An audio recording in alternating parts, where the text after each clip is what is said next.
उसके एक जिन के अनुचर द्वारा क्षीण होने की संभावना काफी बढ़ गई, जिससे मैं स्टन्ड रह गया क्योंकि यह परिवर्तन थोड़ा चरम प्रतीत हुआ। लेकिन उनमें से पहले पर ध्यान देने की आवश्यकता थी, वह था जेडन जो उसी टीम में था। उसका चरित्र कमजोरों को परेशान कर रहा था और सभी को नफरत करता था। खिड़की ने संकेत दिया कि उसकी विकास की क्षमता बढ़ गई है, जिससे मैं यह सोचने लगा कि इसका क्या मतलब है। अस्थायी टीम विलय के दौरान दोनों टीम के नेताओं ने अपने सदस्यों का परिचय दिया, लेकिन यूयोना ने गलती से मेरा नाम गलत उच्चारित किया। जेडन अभी सामान्य लग रहा था, लेकिन मुख्य व्यक्ति था टीम 3 का स्वेन, एक विदेशी छात्र जो क्यूब में नामांकित था।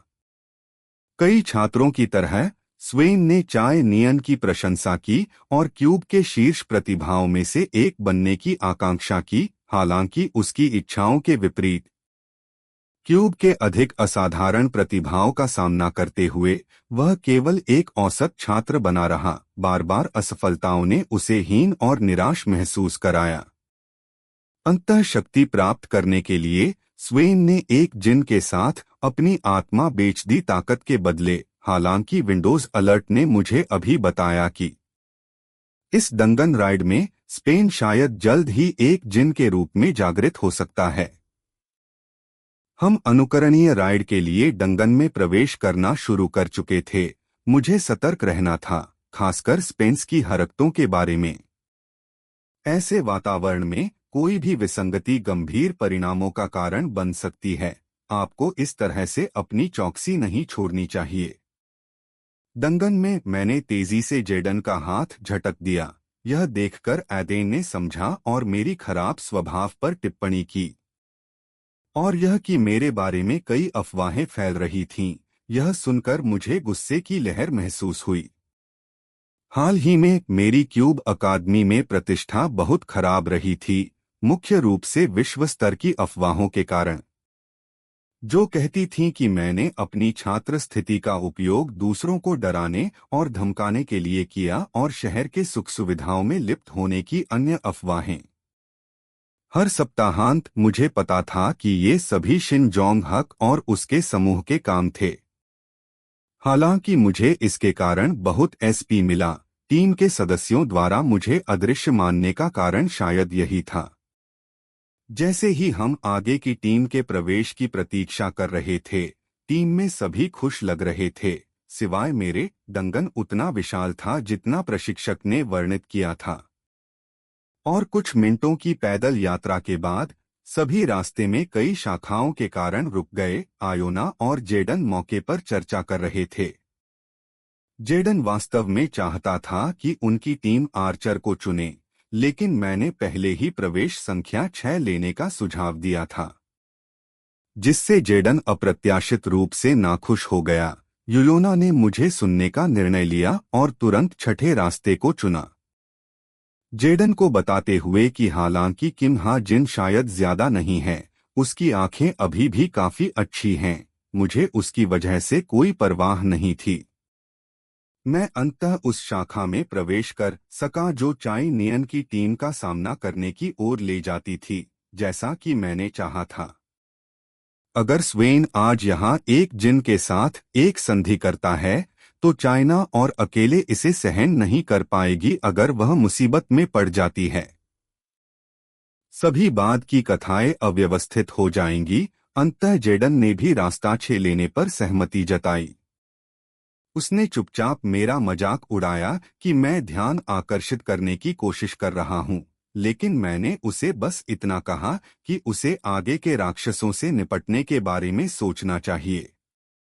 जैसे ही मैंने यह कहा, सभी हैरान रह गए क्योंकि आगे पिच ब्लैक था और कुछ भी नहीं देखा जा सकता था। उस क्षण में हमारी टीम में एक और आर्चर खड़ा हुआ और अंदर की ओर एक प्रकाश तीर छोड़ा। रोशनी में एक निम्न मध्य श्रेणी का राक्षस, एक सलामेंडर, वास्तव में आगे था। इस छात्र ने जल्दी से एक लड़ाई की गठन बना लिया। जेडन ने पूछा कि क्या कोई जल गुण के हमले का उपयोग कर सकता है, क्योंकि सलामेंडर एक अग्नि गुण का था। उसके शब्द सुनकर मैंने प्रतिक्रिया नहीं दी, चिन्ह के भीतर जादू सीमित था और मुझे इसे सबसे महत्वपूर्ण क्षण के लिए बचाना था।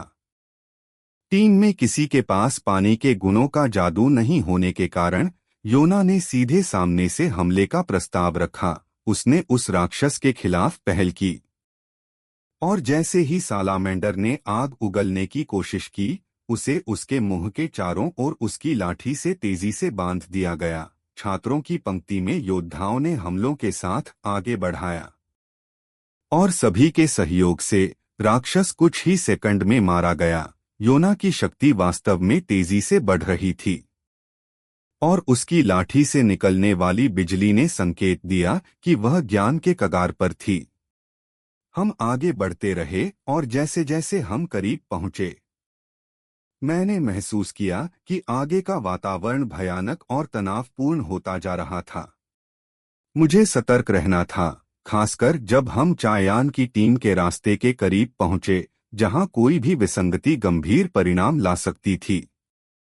अचानक मैंने योना को एक तरफ धकेल दिया, जिससे उसे चोट लगने से बचाया जा सका। एक जाल सक्रिय हो गया। स्थिति से अनजान योना ने मुझसे ठंडे स्वर में कहा कि मुझे छोड़ दो। उसकी हत्या की मंशा को भांपते हुए मैंने जल्दी से पीछे हट गया जैसे ही योना मुझसे निपटने वाली थी। अन्य टीम के सदस्यों ने देखा कि एक तीर दीवार में घुस गया था। यही कारण था कि मैंने योना को धकेला। इसके अलावा जब मैं गिरा, मैंने एक नई चेतावनी देखी। यह एक तीर था जिसमें न्यूरोटॉक्सिन था। योना की किस्मत की तुलना में टीम 3 का स्वेन इतना भाग्यशाली नहीं था, क्योंकि वह जहर वाले तीर से गलती से घायल हो गया। चायनियन हैरान था। लड़ाई के बीच अचानक एक तीर उनकी ओर उड़ गया, जो प्रशिक्षण का हिस्सा नहीं हो सकता था।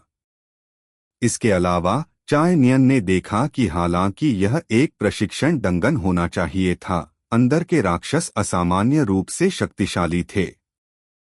इस बीच मेरी टीम राक्षसों के खिलाफ लड़ाई जारी रखे हुए थी। सालामेंडर के बाद कई मूंगफली की लपटें थीं, लेकिन सभी के संयुक्त प्रयास से निम्न स्तर के राक्षसों ने कोई खतरा नहीं पेश किया। हम जल्द ही क्षेत्र को साफ कर दिया। रास्ते में केवल वही एक जहर वाला तीर का जाल था। जैसे ही सभी आगे बढ़ने के लिए तैयार थे, अचानक पीछे से तीव्र गर्मी उठी। मुझे इसके घातक खतरे से चौंका दिया। मुड़कर मैंने देखा कि पहले हमने जो सालामेंडर को हराया था, वह फिर से जीवित हो गया था। वह आग के तूफान को छोड़ने वाला था। इससे पहले कि अन्य प्रतिक्रिया कर सकें, सालामेंडर का हमला पहले ही शुरू हो चुका था। हालांकि मैंने पहले ही इसे भांप लिया था, मैंने तुरंत कार्रवाई की, चिन्ह के माध्यम से अपनी सारी इच्छा को चैनल करते हुए। चिन्ह की शक्ति तेजी से संकेंद्रित हुई और मैंने हमारे सामने एक पानी की बाधा में जादू को बदल दिया। लपटें बाधा पर जोर से टकराईं, लेकिन बाधा ने योना और अन्य को सुरक्षित रखा। राक्षस जो पहले से ही मृत्यु के करीब था, उसके पास लपटों को ईंधन देने के लिए बहुत कम जादू बचा था और आग बुझने के साथ सालामेंडर इस बार सच में मर गया। इतनी शक्तिशाली शक्ति ने हज़ुकी और अन्य को सदमे की स्थिति में डाल दिया। टीम ने अनुमान लगाया कि सालामेंडर निश्चित रूप से कोई साधारण राक्षस नहीं था। लपटों से छूने के बिना भी तीव्र गर्मी महसूस करते हुए जब मैंने सोचा कि सब कुछ खत्म हो गया है, जेड ने क्रोध में विस्फोट किया। उसने चिल्लाते हुए पूछा कि जब मैं पानी के गुणों वाले किसी व्यक्ति की तलाश कर रहा था, तो मैंने पहले क्यों कदम नहीं बढ़ाया? यहाँ तक कि यह समझाते हुए कि यह मेरे उपकरण के कारण था, उसे मनाने में सफल नहीं हुआ। सौभाग्य से योना ने हमारी बहस को रोकने के लिए हस्तक्षेप किया। फिर किसी ने पूछा कि यहाँ असली राक्षस क्यों हैं, और योना ने अनुमान लगाया कि यह आदर्श दंगन वातावरण था, जहाँ असली राक्षस वास्तव में विकसित हो सकते थे। उसने फिर सभी को आगे बढ़ने का इशारा किया, लेकिन उसकी संदेह बढ़ गई जब मैंने बस यह दावा किया कि यह उपकरण का प्रभाव था। आखिरकार मैं एक भी डेजर्ट ईगल का खर्च नहीं उठा सकता था, तो मैं जादुई उपकरण का खर्च कैसे उठा सकता था। लेकिन किम सूहो और शिन जोंग हक के अलावा कोई नया छात्र उपकरण में जादू नहीं डाल सका, और न केवल मुझे पर्वत तानाशाह की कमजोरी का पता था बल्कि मुझे जादुई गुण डालने की क्षमता भी थी। फिर भी मैंने जानबूझकर अपनी ताकत छिपाई। आयोना को याद आया कि चाइना युन ने क्या कहा था, वंडरिंग क्या किम हा जिन वास्तव में एक जिन था। थोड़ी देर बाद चाइना युन की टीम पहले ही आराम करने के लिए एक जगह खोज चुकी थी, लेकिन एक मध्य स्तर 5 का राक्षस, एक मैग्मा गोलेम, धीरे धीरे करीब आ रहा था। दुश्मन संभवतः डंगन का बॉस हो सकता था, और टीम 3 के लिए कठिनाई बहुत अधिक महसूस हो रही थी, जिसमें स्वेन को भी तुरंत उपचार की आवश्यकता थी। इस प्रकार के राक्षस को हराना असंभव लग रहा था। सभी की अनिच्छा के बावजूद स्वेन ने खुद को बहुत दोषी महसूस किया। जहर के तीर से लापरवाही से चोट लगने के लिए क्यूब में आने के बाद से स्वेन का एक भी दिन सुचारू नहीं रहा। इस क्षण में एक मोहक फुसफुसाहट स्वेन के मन में गूंज उठी। उसे अनशक्ति का वादा करते हुए, यदि उसने इसके साथ एक सौदा किया, यह वही था जिसकी स्वेन को तलाश थी। वह बेकार नहीं रहना चाहता था, खासकर चाइना युन के सामने। इस प्रकार स्वेन ने अनियंत्रित रूप से जिन के साथ समझौता स्वीकार कर लिया। अगले ही क्षण उसने दर्द में चिल्लाया, जिससे उसके साथी घबरा गए, यह नहीं समझते कि स्वेन के साथ क्या हो रहा है। जब उन्होंने उन्मादित स्फिंक्स को नियंत्रित करने में असमर्थता देखी, चाइना युन ने अन्य टीम के सदस्यों को जल्दी आने के लिए निर्देशित किया, लेकिन वे राक्षस से बहुत डर गए थे कि हिल नहीं सके। थोड़ी देर खोजने के बाद मैग्मा गोलेम ने अंततः अपने शिकार को खोज लिया, जिससे सभी बिखर गए। घबराहट में मैग्मा गोलेम का हमला तुरंत फट पड़ा। सौभाग्य से चाइना युन और उसकी टीम ने जल्दी प्रतिक्रिया दी। विपत्ति से बचने के लिए, हालांकि राक्षस के बड़े हमले के क्षेत्र के कारण 2 छात्र दुर्भाग्यवश बेहोश हो गए। एक पल में टीम ज्यादातर बिखर गई। चाइना युन ने स्वेन को उठाते हुए एक तरफ गिर गई, जमीन पर गिरते हुए। चाइनियन को इस क्षण में खांसी रोकने में असमर्थता हुई। स्वेन का शरीर नाटकीय परिवर्तनों से गुजरने लगा। जिन की शक्ति ने उसके शरीर को खा लिया। जैसे ही वह ठीक हुई, उसने मुड़कर देखा, केवल यह जानने के लिए कि मैग्मा गोलेम ने उसे लक्ष्य बनाया था। उसके सामने का राक्षस प्रशिक्षक द्वारा वर्णित राक्षस गुड़िया की तरह नहीं था।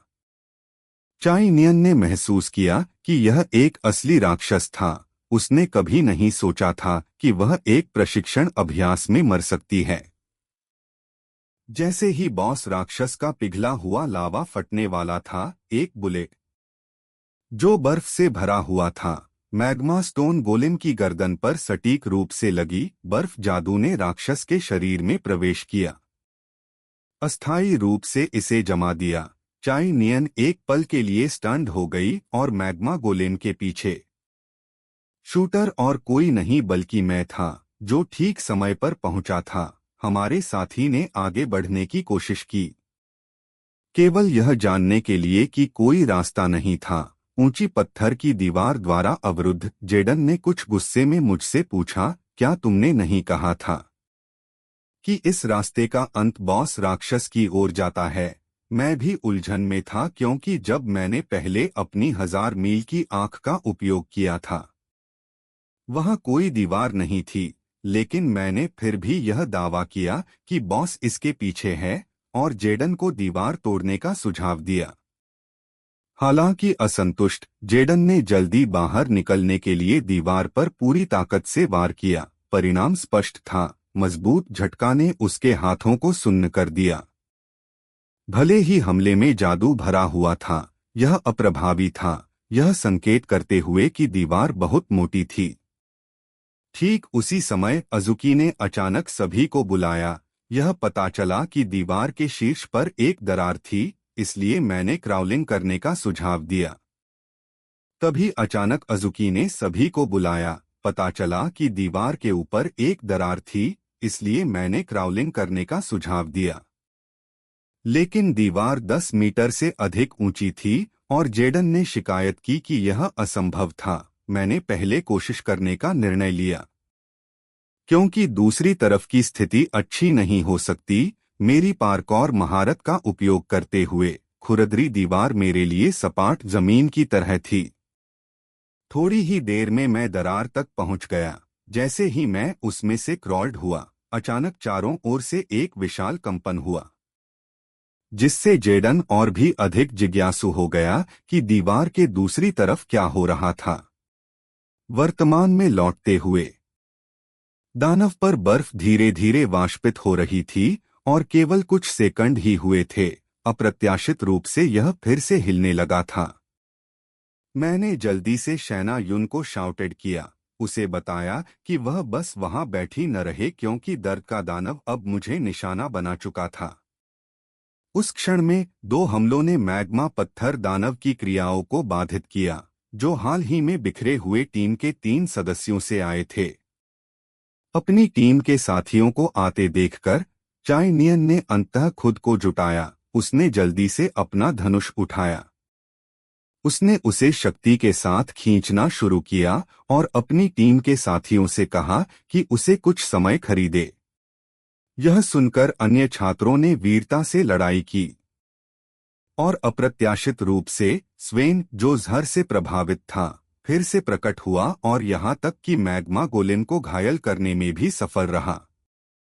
कई साथियों की मदद से दानव चाई नियन के चार्ज को बाधित नहीं कर सका। अंततः उसकी किलर मूव पूरी तरह से चार्ज हो गई। तुरंत चाई नियन ने अपने तीर को छोड़ दिया, जो मजबूत जादू से शक्ति प्राप्त कर चुका था, सीधे मैग्मा गोलेम के कोर पर लगा। दानव चिल्लाया, फिर उसका शरीर दरकने लगा और अंततः एक ढेर पत्थरों में बदल गया, पूरी तरह से मृत। छात्रों को विश्वास नहीं हो रहा था कि उन्होंने एक मैग्मा गोलेम को हराने में सफल रहे। लड़ाई के बाद चाई नियन ने यह देखने के लिए हाथ हिलाया कि क्या कोई घायल हुआ है, जबकि स्वेन ने उसकी प्रशंसा की कि वह इतनी मजबूत दानव को भी हरा सकती है। लेकिन मैं उसकी स्थिति से हैरान था। स्वेन ने जिन में परिवर्तन नहीं किया था, लेकिन मुझे पता था कि उसने एक के साथ एक संधि की थी और यह केवल समय की बात थी कि वह उजागर हो जाएगा। मुझे अकेले एक तरफ बैठे देखकर चाइना युन धीरे धीरे मेरी ओर आई, बहुत शर्मीली लग रही थी और कहा, जो भी पहले हुआ उसके लिए धन्यवाद कि आपने मेरी जान बचाई। मैं चाइना युन के इस नए पक्ष से हैरान था और मैंने पहले तो प्रतिक्रिया नहीं दी। मेरी चौंकी हुई अभिव्यक्ति देखकर चाइना युन तुरंत और भी अधिक शर्मिंदा हो गई। मैंने उम्मीद नहीं की थी कि वह मुझसे माफी मांगेगी। अपने छठे जन्मदिन पर चाई नियन ने अपनी मां को जिन के हाथों मरते हुए देखा, तभी उसने नायक बनने का संकल्प लिया और इसलिए उसने छोटी उम्र से ही तीव्र प्रशिक्षण शुरू किया। उसके बचपन के अनुभवों ने चाई नियन के लिए करीबी दोस्ती बनाना मुश्किल कर दिया। वह नहीं चाहती थी कि लोग उसकी कमजोर पक्ष को देखें, इसलिए चाई नियन के लिए किसी को व्यक्तिगत रूप से धन्यवाद कहना दुर्लभ था। वह लगभग कभी नहीं कहती थी, धन्यवाद। इसके बजाय चाई नियन अक्सर माफी कहती थी। यही वह चरित्र था जो मैंने उसके लिए लिखा था। एक अत्यधिक अजीब क्षण से बचने के लिए चाई नियन ने बातचीत शुरू की। उसने जानना चाहा कि अगर मैं इतना मजबूत हूं, तो मैं शिनजोंग को अपने समूह से मुझे परेशान करने की अनुमति क्यों देता हूं। जब मैंने स्वीकार किया कि मैं वास्तव में उन्हें हरा नहीं सकता, तो चाई नियन हैरान रह गई, given the impressive power of the gun just now. फिर मैंने डेजर्ट ईगल निकाली। यह एक व्यक्तिगत हथियार है जो स्कूल के प्रशिक्षण बंदूकों के साथ तुलना नहीं की जा सकती। मुझे ऐसा हथियार इस्तेमाल करते देखकर चाई नियन ने जल्दी से देखा कि क्या कोई और इसे नोटिस कर रहा है। अगर स्कूल के अधिकारियों को पता चला तो यह निश्चित रूप से निलंबन की ओर ले जाएगा। मुझे चिंता नहीं थी। अगर स्कूल के अधिकारियों को पता चला तो यह निश्चित रूप से निलंबन की ओर ले जाएगा। मुझे चिंता नहीं थी, क्योंकि मैंने अपने कलंक के भीतर हथियार छिपाना सीख लिया था। भले ही खोजा जाए, कोई भी हथियार नहीं ढूंढ सकता था। हालांकि मैंने एक विशेष हथियार का उपयोग किया। चाई नियन ने अभी भी महसूस किया कि मैं बहुत मजबूत था। फिर उसने अनुमान लगाया कि मुझे आग्नेयास्त्रों को बढ़ाने की प्रतिभा होनी चाहिए। यह देखकर कि मैंने प्रतिक्रिया नहीं दी, चाई नियन ने एक ऐसे लुक के साथ चला गया जैसे कि मुझे पता था। उसने कहा कि वह मेरे व्यक्तिगत हथियारों के उपयोग के बारे में किसी को नहीं बताएगी, लेकिन आधे रास्ते में वह अचानक रुक गई, मुड़ी और कहा, क्या तुम्हारे पास मुझे कहने के लिए कुछ और नहीं है? मैंने समझा कि चाई नियन का क्या मतलब था, लेकिन मैंने सीधे कहा कि मेरे पास कुछ और नहीं है। अगर मैं अब उससे माफी मांगता तो चाई नियन निश्चित रूप से मुझे माफ कर देगी, उसके भाई का अपमान करने के लिए, लेकिन मैं ऐसा नहीं कर सकता। उसके लिए नापसंद व्यक्ति बने रहना बेहतर है। उसके पास जब समय आएगा, चाई नियन शायद थोड़ा बेहतर महसूस करेगी। आखिरकार मुझे चाई जिन युन को मारना है। चीन को देखकर अन्य लोग जिज्ञासु थे कि क्या वह और मैं करीबी हैं, जिससे उन्हें निराशा हुई। कुछ समय बाद एक प्रसारण ने छात्रों को डंगन हमले को रोकने और जल्दी से निकासी करने के लिए सूचित किया। इस अभ्यास की शुरुआत से डंगन के कैमरे खराब हो गए थे और असली राक्षसों की उपस्थिति समय पर नहीं पकड़ी गई। सौभाग्य से कोई भी हताहत नहीं हुआ, इसलिए एक गहन जांच के बजाय अकादमी ने छात्रों को शांत करने और मुआवजा देने का निर्णय लिया। दूसरे शब्दों में, अकादमी में उच्च पदों पर जिन्स ने इस घटना को सफलतापूर्वक दबा दिया। मूल कहानी में एक पूर्ण जांच तब शुरू होती जब दूसरे प्लॉट का अंत होता। मुझे स्वेन की स्थिति पर ध्यान केंद्रित करने की आवश्यकता है, जिनके साथ एक समझौते के दुष्प्रभाव हैं बढ़ी हुई भावनाएं और जुनून। यदि स्वेन को चाई ना युन के साथ अकेले रहने के मौके मिलते रहे तो वह अपनी भावनाओं के नियंत्रण से बाहर होने के कारण फट सकता है। किसी भी समस्या से बचने के लिए मैंने स्वेन और चाई नियन की गतिविधियों की निगरानी के लिए अपने कंप्यूटर का उपयोग करने का निर्णय लिया। मैंने चाई नियन के चैट इतिहास की जांच करने से शुरू किया। दूसरों के साथ बातचीत सामान्य थी, लेकिन मुझे जल्द ही एक उपयोगी जानकारी मिली। चाई नियन और स्वेन के शिकार क्लब ने इस सप्ताह जी प्रांत की यात्रा की योजना बनाई। मूल कहानी में स्वेन ने अपनी पैक्ट बनाई और इस यात्रा के दौरान बेताब हो गया, इसलिए मैंने इस सप्ताह उनके साथ जाने का निर्णय लिया। जैसे ही मैंने यह निर्णय लिया, मेरी घड़ी ने अचानक किम सू हो का कॉल प्राप्त किया। उसने पूछा कि क्या मैं शुक्रवार को फ्री हूं और किसी चीज में मेरी मदद चाहता है। इन दोनों मामलों को संभालने के लिए मैंने अगले दिन उपन्यास से 2 शीर्ष श्रेणी की वस्तुएं प्राप्त करने की योजना बनाई।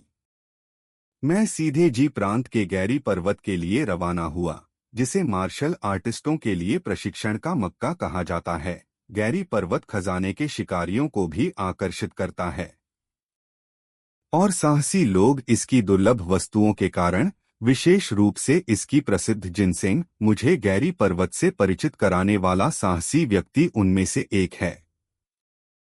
भले ही मैं उसे बताता हूं कि मेरा उद्देश्य जिनसेंग खोजना नहीं है, वह फिर भी संदेह में रहता है। जैसे ही मैं अंदर गया, मैं एक जड़ पर ठोकर खा गया, लेकिन जब मैंने पीछे मुड़कर देखा तो मैंने जड़ों के नीचे छिपा हुआ एक जिनसेंग पाया। जबकि यह अद्भुत लग रहा था, मेरी असाधारण किस्मत के कारण यह संभव लगता था। जैसे ही मैं गैरी पर्वत पर चढ़ा, मैंने जिनसेंग की जड़ों को खा लिया, अपनी सेटिंग्स को संशोधित करने की क्षमता के साथ।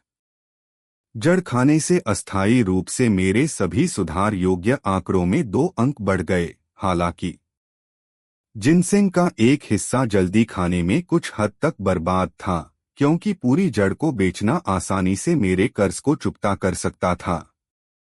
लेकिन अधिक महत्वपूर्ण मामलों के साथ और ताकत में बढ़ोतरी की आवश्यकता के कारण मैंने खड़ी चट्टानों को पार किया और मैं गैरी पर्वत में छिपे हुए अनडेड डंगन तक पहुंचा। वहां का बॉस मॉन्स्टर एक उच्च मध्यवर्ती स्तर 1 का मॉन्स्टर था, डेथ नाइट। हालांकि मैंने पहले ही अपनी क्षमताओं को अस्थायी रूप से बढ़ाने के लिए जिनसेंग का उपयोग किया था, लेकिन मैं शायद एक ही बार सहन नहीं कर पाऊंगा। हालांकि मैं डरता नहीं हूं क्योंकि मेरा लक्ष्य आज डंगन बॉस नहीं है, बल्कि डंगन के भीतर छिपे स्तर हैं। मुझे केवल कुछ निम्न स्तर के अनडेड से निपटना है। बुलेट टाइम के प्रभाव के साथ कई अनडेड मेरे लिए महत्वपूर्ण खतरा नहीं हैं। उनके एक झुंड को मारने के बाद मैंने 1000 माइल आई का उपयोग करके मार्ग की जांच की और फिर यह एक निर्दयी हत्या थी। ग्रोथ टाइप उपकरण एथर और एवेंजल बीज मेरी मूल उपन्यास में ये 2 आइटम जिन टॉमर को दुष्टता का कार्यकारी बनाने में मदद करते थे। मेरे लिए तेजी से बढ़ने में मदद करने के लिए एथर से बेहतर कोई आइटम नहीं है। जल्द ही मैं छिपे हुए स्तर के सामने पहुंचा। 1000 माइल आई के प्रभाव से मैंने एक विशाल सूखे पेड़ को देखा जिसके नीचे जादूगर एवेंजल अकेली बैठी थी। वह अभी भी अपने बच्चे के रूप में है और कोई खतरा नहीं है। एवेंजल की उपस्थिति कुछ हानिरहित है, लेकिन मुझे पता है कि अगर मैं कुछ नहीं करता जब जिंक्स आते हैं तो परिणाम वही होगा, क्योंकि जादूगर की आध्यात्मिक रूप को मारना कठिन है। इसलिए मैंने स्टिग्मा का उपयोग करके एक प्रकाश गुण वाला मना भाला कॉन्जूर किया जिनसेंग से बढ़ाने के साथ।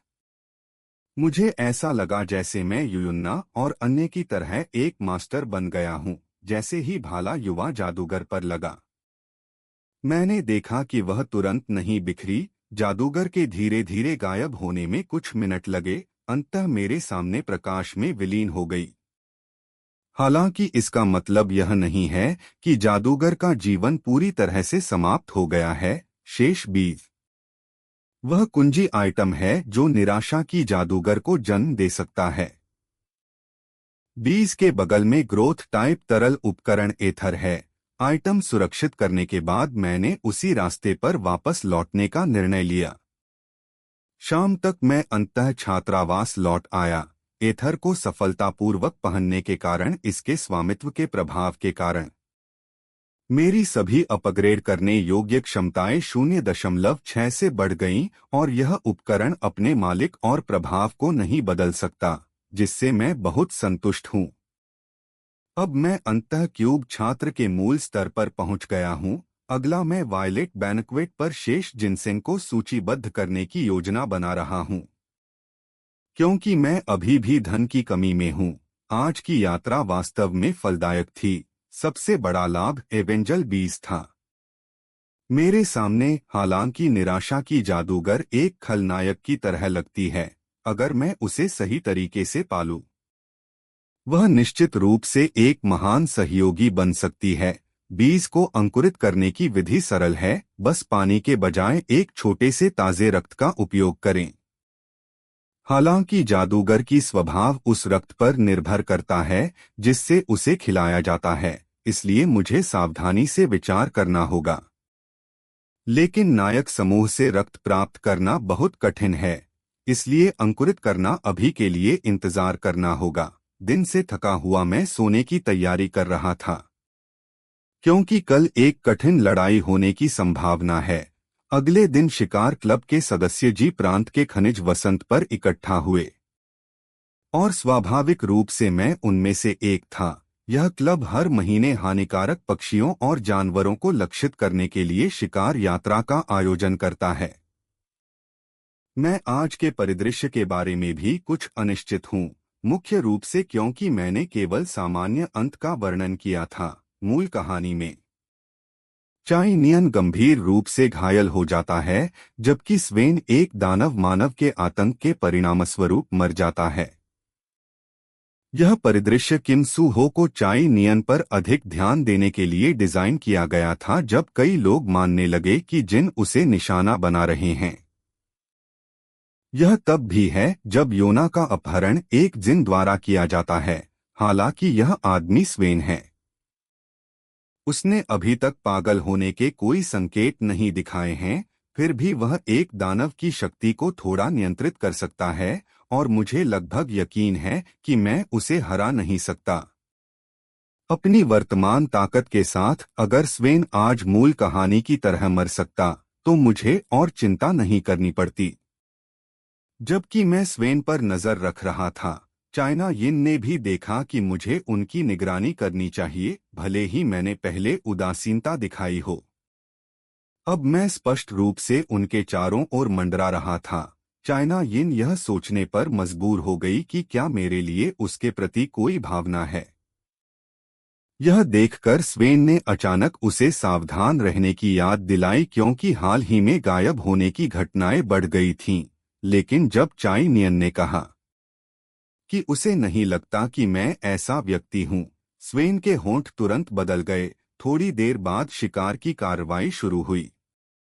स्वेन और चाई नियन ने यह शर्त लगाई कि कौन अधिक शिकार कर सकता है, और विजेता हारने वाले से एक इच्छा मांग सकता है। जब वे शिकार करने के लिए अलग हुए, फिर अंततः उसने अपनी क्षमताओं को छिपाना बंद कर दिया और दानवी शक्तियों का उपयोग करके तेजी से जीवों को निगलने लगा।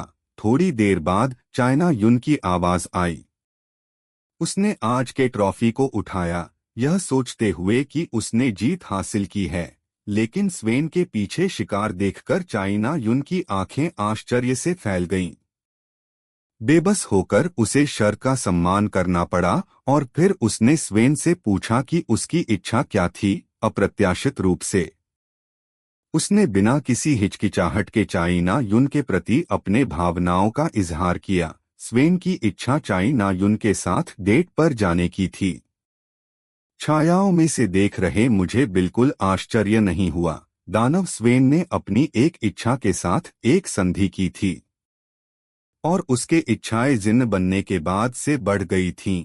जब स्वेन ने अपने भावनाओं का इजहार किया, चाई नैन ने निर्णायक रूप से उसे अस्वीकार कर दिया।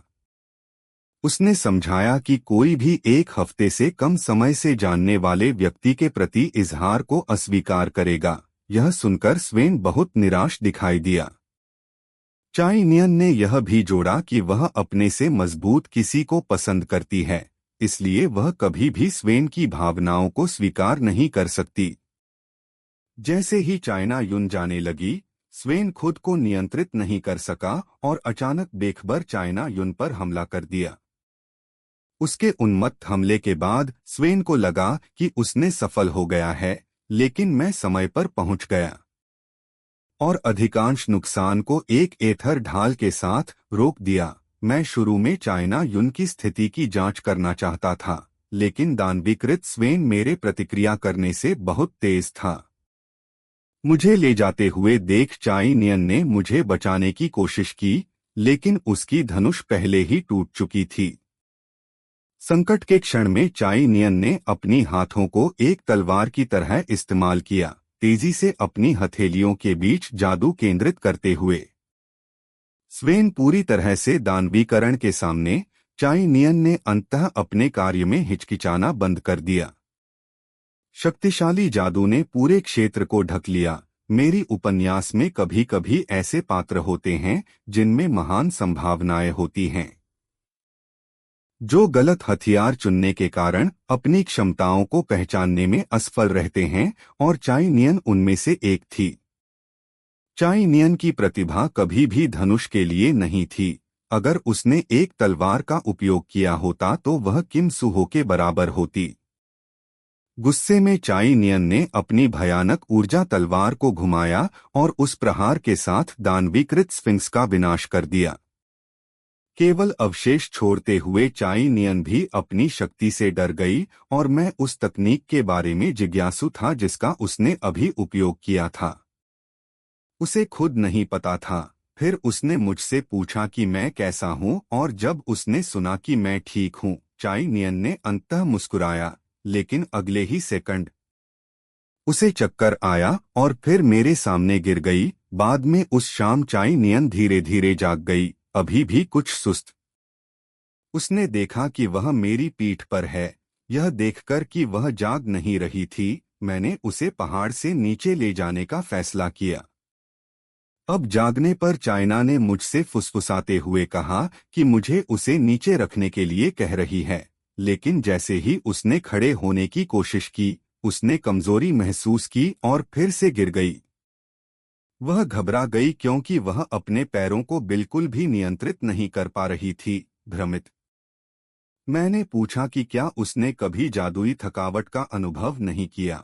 चाई नियन ने चौंक कर देखा, इसलिए मैंने बस समझाया कि उसका जादू समाप्त हो गया है और उसके लिए कुछ समय के लिए अपने आप चलना मुश्किल होगा। मेरी सलाह मानते हुए मैंने चाई नियन को वापस उठाने का निर्णय लिया। रास्ते में मैंने पूछा कि क्या वह आज की घटनाओं को देखते हुए धनुष और तीर का उपयोग करना जारी रखेगी। चाई नियन को यह पता होना चाहिए कि उसकी तलवारबाजी उसकी धनुर्विद्या से कहीं अधिक बेहतर है। अगर वह तलवारबाजी में स्विच कर सके और उसका जादुई कौशल किम सू हो से कहीं अधिक हो, तो वह निश्चित रूप से बड़े पैमाने पर युद्धों में एक पूर्ण प्रभुत्व वाली शक्ति बन जाएगी।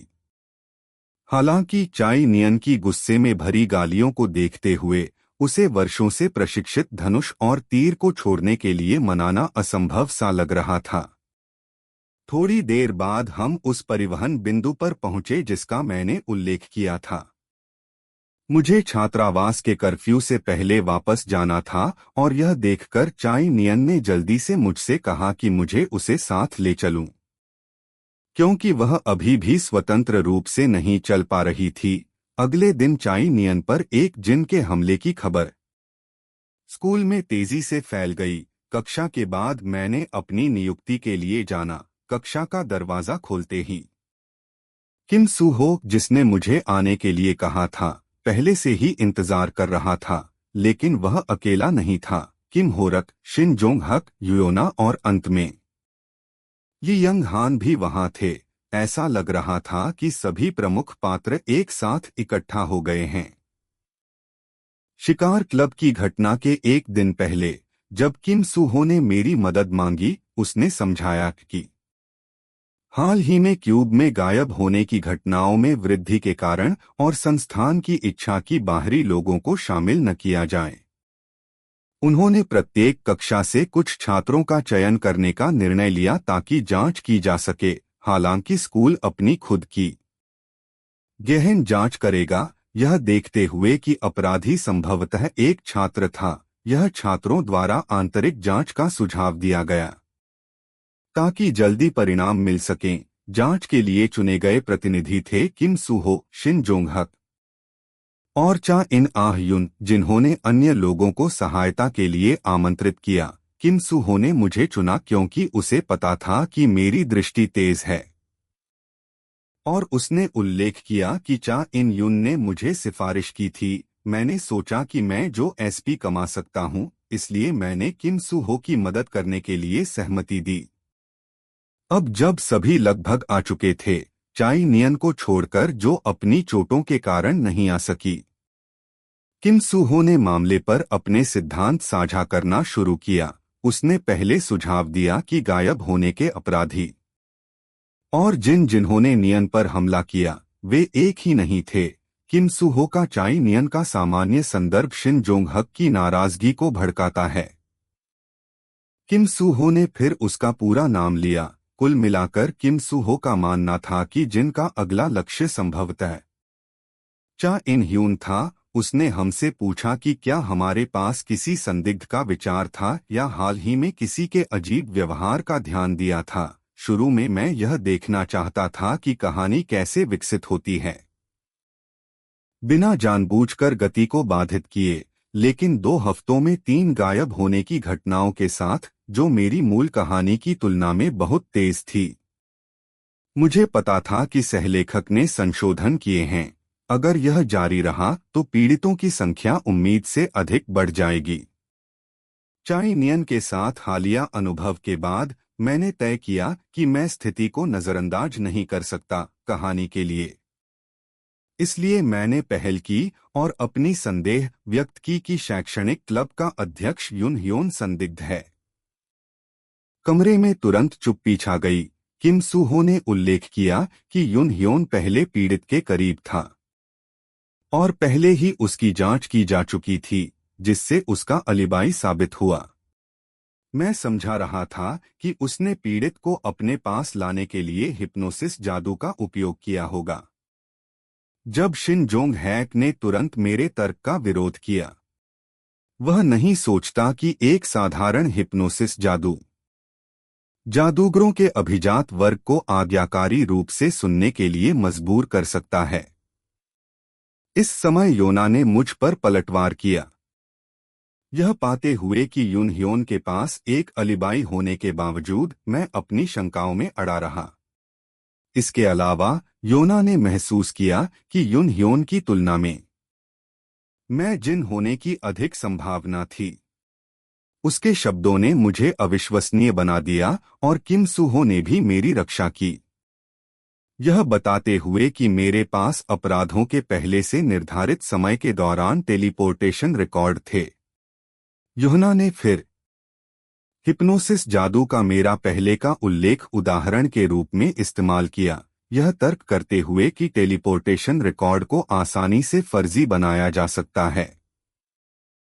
हमारे पीछे किम होरक ने खड़े होकर खुद मुझसे शारीरिक परीक्षण करने के लिए तैयार हो गए। उन्हें विश्वास था कि मुझे पीटने से मैं या तो बोलूंगा या बदल जाऊंगा। किम सूहो को छोड़कर कोई भी इस दृष्टिकोण पर आपत्ति नहीं करता था। स्पष्ट रूप से किम होरक की विधि से सहमत थे। यह देखकर मैं मुस्कुराने से खुद को रोक नहीं सका और जल्द ही मैं किम होरक के साथ शारीरिक टकराव में था। किम सूहो ने जल्दी से हमें रोकने के लिए हस्तक्षेप किया। जब हम शांत हो गए, मैंने सभी को बताया कि अगर वे मुझ पर विश्वास नहीं करते हैं तो वे बस चा इन ह्यून से पूछ सकते हैं, क्योंकि हम दोनों उस दिन शिकार कार्यक्रम में शामिल हुए थे। हालांकि इससे शिन जोंग हैक की नाराजगी बढ़ गई। वह इस बात से नाराज थे कि मैं चा इन यून के साथ क्यों जुड़ रहा था, जबकि हम सभी जिन को समाप्त करने के लिए एक साथ काम कर रहे थे। तुम लोग केवल उबाऊ शरारतें कर सकते हो। इस पर शिन जोंग हैक गुस्से में आ गए और ली यंग हान ने जल्दी से उन्हें शांत किया, यह दोहराते हुए कि युन ह्योन एक संभावित संदिग्ध था। मैंने मुड़कर छोड़ दिया, लेकिन सभी को आश्चर्यचकित करते हुए किम होरक ने अचानक मुझ पर हमला किया, बिना किसी रोक-टोक के। सौभाग्य से मेरी प्रवृत्तियों ने मुझे संकट से बचने की अनुमति दी। किम होरक के घमंडी व्यवहार का सामना करते हुए मैंने अपनी पिस्तौल निकाली, उसे सबक सिखाने के लिए तैयार। जैसे ही हम लड़ने वाले थे, किम सूहो ने हमें रोकने के लिए हस्तक्षेप किया। मैं स्पष्ट रूप से किम होरक से नाराज था और योना को भी बताया कि अगर कोई संदेह है तो वे सीधे चाइना युन से पूछ सकते हैं। एक पल की चुप्पी के बाद योना ने चाइना युन से संपर्क करने के लिए आगे बढ़ी। मैंने बिना पीछे देखे कक्षा छोड़ दी। उस क्षण में युन ने चाइना युन के साथ संदेह साझा किया। यह सुनकर कि उन्होंने मुझ पर संदेह किया, चाइना युन ने आत्मविश्वास से कहा, किम हा जिन संभवतः जिन नहीं हो सकता। जब मैं बाहर निकला तो पहले से ही अंधेरा था। आज की घटनाओं ने मेरी सभी भावनाओं को पूरी तरह से उथल-पुथल कर दिया था। अपने खुद के काल्पनिक संसार में उलझना एक बात थी, लेकिन जिन पात्रों के साथ बहस करना जो मैंने बनाए थे, एक और बात थी। मैं इस दुनिया में कुछ समय से था। अपने माता पिता और दोस्तों की याद आ रही थी, अपने घर लौटने की इच्छा कर रहा था। और अगर मूल दुनिया में समय समन्वयित था, तो मेरे माता पिता मेरी अनुपस्थिति पर कितने दुखी होंगे। सबसे महत्वपूर्ण सवाल था, क्या मैं वापस लौट सकता था? अपनी उदासी के क्षण में एक सूचना आई कि मेरी सहनशीलता बढ़ गई है। इसे देखकर मैं इस संदेश के समय को कितना अनुपयुक्त मानने से खुद को रोक नहीं सका, लेकिन इसने मुझे यह भी याद दिलाया कि मेरी सहनशीलता वास्तव में बढ़ी है।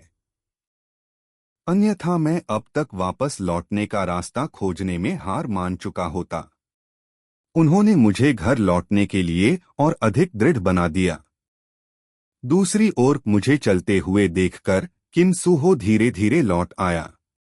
योना ने किम हो राय से पूछा, अगर उसने मेरी तरह एक निशानेबाज पर हमला करने की अपनी क्षमता का इस्तेमाल किया होता तो निकटता से हमले से बचना बेहद संदिग्ध है, चाहे आप इसे किसी भी तरह से देखें। तभी योना की घड़ी पर एक संदेश आया। यह युन ह्यून का आमंत्रण था, जिसमें उसने उसे अध्ययन कक्ष में आने के लिए कहा था। कल की शैक्षणिक चर्चा से पहले फियोना अपनी क्षमताओं में आत्मविश्वास रखती थी। उसने जाने के लिए सहमति दी, यह जाने बिना कि दूसरी ओर युन ह्यून उनकी बैठक की ईगरली प्रतीक्षा कर रहा था। मैंने इसके साथ समझौता कर लिया और मैंने कल की घटनाओं पर और नहीं सोचा। हालांकि किम सूहो और अन्य लोग मेरी स्थिति को लेकर काफी चिंतित लग रहे थे, जिससे मुझे कुछ असहज महसूस हुआ। मैंने अपने पात्रों के साथ और बहस न करने का निर्णय लिया। घर वापस जाने का रास्ता ही मुख्य ध्यान था। आज सुबह चाई न्यान पहले से ही कक्षा में वापस आ गई थी। उसे कुछ कठिनाई से चलते हुए देखकर किम सूहो और शिन जोंग हक दोनों ने उसकी मदद करने के लिए दौड़ लगाई। हालांकि उसने दोनों को मना कर दिया। जल्द ही कक्षा का समय हो गया। प्रशिक्षक ने घोषणा की कि मध्यावधि परीक्षा में 1 सप्ताह से भी कम समय बचा है। लिखित परीक्षा के तुरंत बाद एक व्यावहारिक परीक्षा होगी, जिसमें 2 भाग होंगे, एक छात्र द्वंद्व और जादूगरों के खिलाफ लड़ाइयाँ। परीक्षा के दोनों भाग नियमित पाठ्यक्रम की तुलना में काफी कठिन होंगे। लिखित परीक्षा मेरे लिए कोई समस्या नहीं थी, लेकिन मुझे द्वंद्वों में परेशानी की उम्मीद थी। द्वंद्व परीक्षा में छात्रों के पास अपने पसंदीदा प्रतिद्वंद्वियों को चुनने के लिए 3 नामांकन टिकट होते हैं। क्यूब में एक स्कोरिंग प्रणाली है। उच्च रैंकिंग वाले छात्र निम्न रैंकिंग वाले छात्रों को हराकर अंक नहीं प्राप्त करते हैं, बल्कि अंक खो देते हैं। हालांकि कुछ व्यक्ति जैसे किम होरक दंड प्रणाली की अनदेखी करते हैं। मुझे यकीन है कि वह मुझे हराने के लिए अपने नामांकन टिकट का उपयोग करना पसंद करेगा। हाल ही में मेरे मन में कुछ और चल रहा है। रैचेल की उपस्थिति, जो मेरे बगल में बैठी थी, वह आमतौर पर मुझसे बात नहीं करती, लेकिन पिछले लिखित परीक्षा के बाद से वह मेरे चारों ओर मंडरा रही है। पहले रैचेल कक्षा के पीछे बैठती थी, अकेले पढ़ाई करती थी, कभी कभी मेरे नोट्स पर नजर डालती थी, इसलिए मैंने उसे थोड़ा चिढ़ाने का निर्णय लिया। हाल ही में अपने माता पिता की याद आ रही थी। मैंने अपनी नोटबुक में उनके नाम लिखे, जिससे रैचेल भ्रमित हो गई, जो झांक रही थी। शाम तक युनह्योन ने फिर से युनहा को मैसेज किया, यह सोचते हुए कि यह एक और सामान्य क्लब चर्चा है। युनहा ने इसके बारे में ज्यादा नहीं सोचा। अध्ययन कक्ष का दरवाजा खोलने पर उसने पाया कि युनह्योन वास्तव में अंदर इंतजार कर रहा था, यह देखकर कि कोई अन्य सदस्य अभी तक उपस्थित नहीं था। यह युनहा को जिज्ञासु बना दिया। युनह्योन ने उसे आश्वासन दिया कि वे जल्द ही आएंगे। तभी युनह्योन ने जलती हुई सुगंधित मोमबत्तियों को देखा, जिसे युनह्योन ने उनकी बातचीत के दौरान ध्यान केंद्रित करने के लिए कुछ बताया। युनह्योन ने अचानक जिन जांच के बारे में पूछा, क्योंकि वह दूसरे वर्ष का प्रतिनिधि था। योना कहने ही वाली थी कि कोई प्रगति नहीं हुई है, जब उसने कुछ जल्दबाजी में टिप्पणी कर दी। इसके बजाय रुचि रखते हुए युनह्योन ने बस अपनी उंगली हिलाई, जिससे योना सब कुछ बता दे। मेरे संदेह के बारे में कि यूनह्योन एक जिन है जो मनोवैज्ञानिक जादू का उपयोग करता है। यह सुनकर यूनह्योन ने तुरंत पूछा कि क्या कोई सबूत है। इस प्रश्न ने यूहना को स्पष्टता के एक पल में ला दिया, यह समझते हुए कि उसने गलती की। यूहयोन ने भी अपनी गलती को महसूस किया। यूहना तब सतर्क हो गई, यह समझते हुए कि एक निर्दोष व्यक्ति की पहली प्रतिक्रिया यह नहीं होती कि उनके खिलाफ कोई सबूत है या नहीं। उसने पहचाना कि यूहयोन के साथ कुछ निश्चित रूप से गलत था। जब यह बात बाहर आ गई, यूनह्योन ने अब और नाटक नहीं किया, पछताते हुए कहा कि इससे पहले कि यह तुम्हारी बारी हो, कुछ और लोग होना चाहिए थे। अचानक यूनहा को चक्कर आया। जब उसने होश में आया तो उसने पाया कि वह बंधी हुई थी। अपने चारों ओर देखते हुए वह यह देखकर चौंक गई कि वह दूसरे वर्ष के छात्रों के छात्रावास में थी। उसने खुद को बंधा हुआ पाया। अपने चारों ओर देखती हुई उसे यह जानकर झटका लगा कि वह दूसरे वर्ष के छात्रों के छात्रावास में थी। उसने आखिरकार समझ लिया कि यूनह्योन वास्तव में छात्रों के गायब होने के पीछे था और मैंने बेबुनियाद दावे नहीं किए थे। खुद को शांत करने के बाद योना ने मदद के लिए अपने घड़ी का उपयोग करने की कोशिश की, हालांकि वह केवल थोड़ी देर तक ही संघर्ष कर सकी। इससे पहले कि यूनह्योन डॉर्म में वापस आया, सौभाग्य से उन कुछ सेकंडों में यूना ने एक संदेश भेजने में सफल रही। लेकिन आश्चर्य की बात यह थी कि उसने यह मुझे भेजा। संख्या 9 देखकर जो उसने भेजी, मैं पहले भ्रमित हो गया। यूनह्योन, जिसने घड़ी छीन ली थी, ने संदेश पर मेरा नाम देखा और यह मान लिया कि मैं ही था जिसने उसकी पहचान का खुलासा किया था। योहाना ने यूनह्योन को चेतावनी दी कि अगर उसके साथ कुछ हुआ तो जांच टीम जल्द ही पता लगा लेगी, लेकिन यूनह्योन को परवाह नहीं थी। उसने आज के बाद तुरंत क्यूब छोड़ने की योजना बनाई। उसके शब्दों ने योहाना को बेहद क्रोधित कर दिया, लेकिन उसकी अभिव्यक्ति ने यूनह्योन को खुश कर दिया।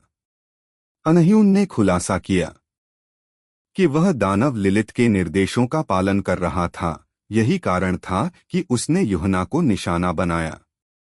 इस बीच मैंने यूहना की मंशा को समझ लिया, इसलिए मैंने तुरंत सत्य की पुस्तक सक्रिय की, योना का स्थान पाया और तुरंत निकल पड़ा। 10 मिनट बाद यूनह्योन के मनोवैज्ञानिक जादू के निरंतर प्रभाव के तहत जैसे ही योना हार मानने वाली थी, उसने एक बार फिर अपनी दृढ़ता को मजबूत किया। यूनह्योन ने आश्चर्यचकित होकर देखा कि उसके प्रयासों के बावजूद वह उसे ब्रेनवॉश नहीं कर सका। हालांकि यूहना हर बार जागने पर संघर्ष करती थी, यूनह्योन अभी भी मानता था कि लेडी लिलिथ की शक्ति के तहत वह कभी भी भाग नहीं सकती।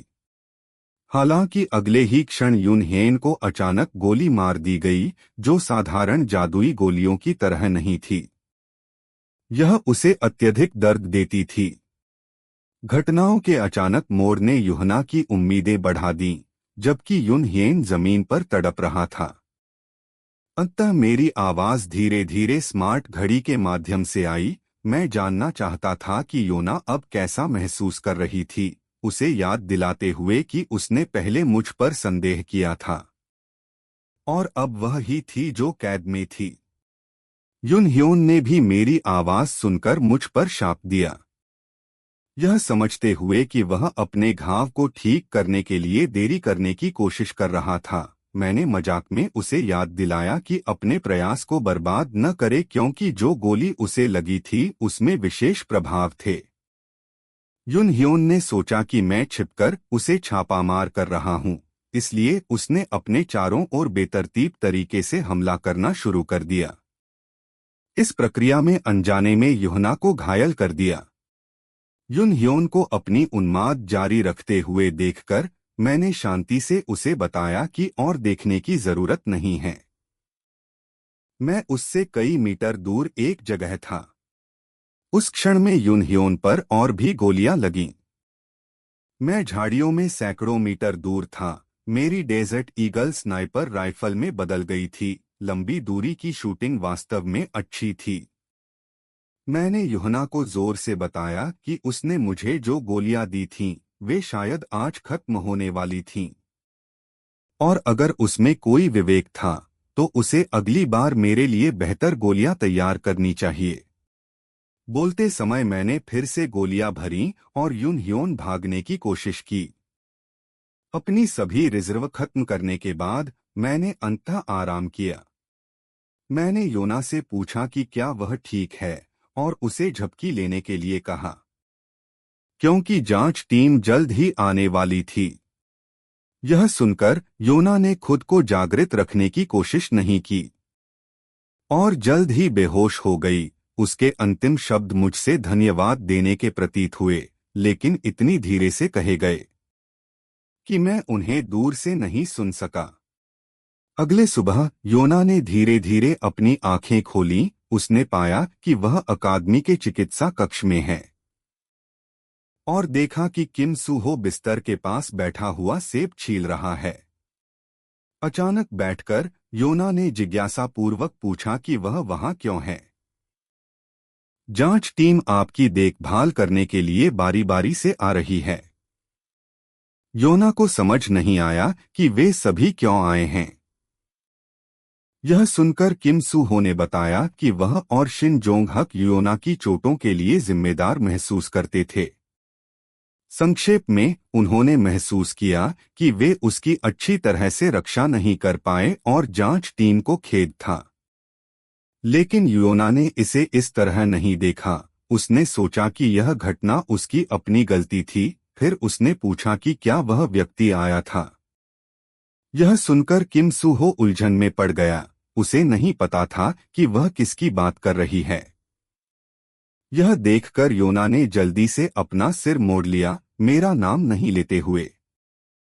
दोपहर में मुझे योना से एक संदेश मिला। उसने अपनी कृतज्ञता व्यक्त की और आश्वासन दिया कि वह एहसान चुकाएगी। जिनको समाप्त करने के बाद मैंने लंबी दूरी की शूटिंग कार्य पूरा करके एक बड़ी मात्रा में एसपी भी अर्जित की और मेरे मास्टर मार्क्समैन ने मास्टर ग्रेड 7 तक पहुंच गया। पिछले कार्यों की तुलना में इस बार मैंने सबसे अधिक एसपी प्राप्त किया।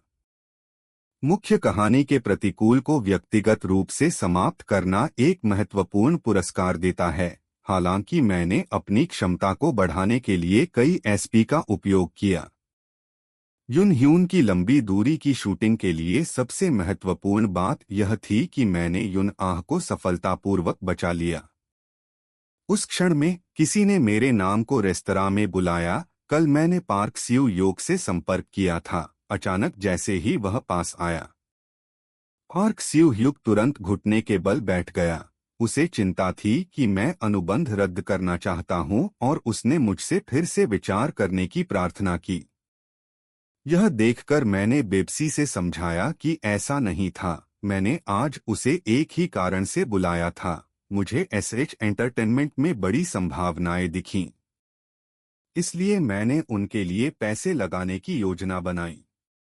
यह सुनकर पार्क स्यू ह्यूक अभी भी प्रतिक्रिया देने में धीमा था। पैसे के बारे में जो मैंने पेश किए, यह उन जिनसेंग से था जो मैंने वायलेट बैनक्वेट पर $400 मिलियन में बेचे थे। मैंने इस पैसे को 2 हिस्सों में बांट दिया। इसका अधिकांश हिस्सा पैकहॉर्स मास्टर्स के शेयर खरीदने के लिए उपयोग किया और बाकी को एसएच एंटरटेनमेंट में निवेश करने की योजना बनाई। आखिरकार उनकी संभावनाएं लंबे समय में पैकहॉर्स मास्टर्स की बराबरी की हैं। मुझे 150 मिलियन निवेश करने के लिए तैयार देखकर पार्क स्यू ह्यूक बहुत घबरा गया। उसने कहा कि वह इतनी बड़ी राशि को बेझिझक स्वीकार नहीं कर सकता। फिर मैंने जोर देकर कहा कि पार्क स्यू ह्यूक इसे ले ले, यह बताते हुए कि इस पैसे का निवेश करना भी एक साथ बढ़ने के बारे में है।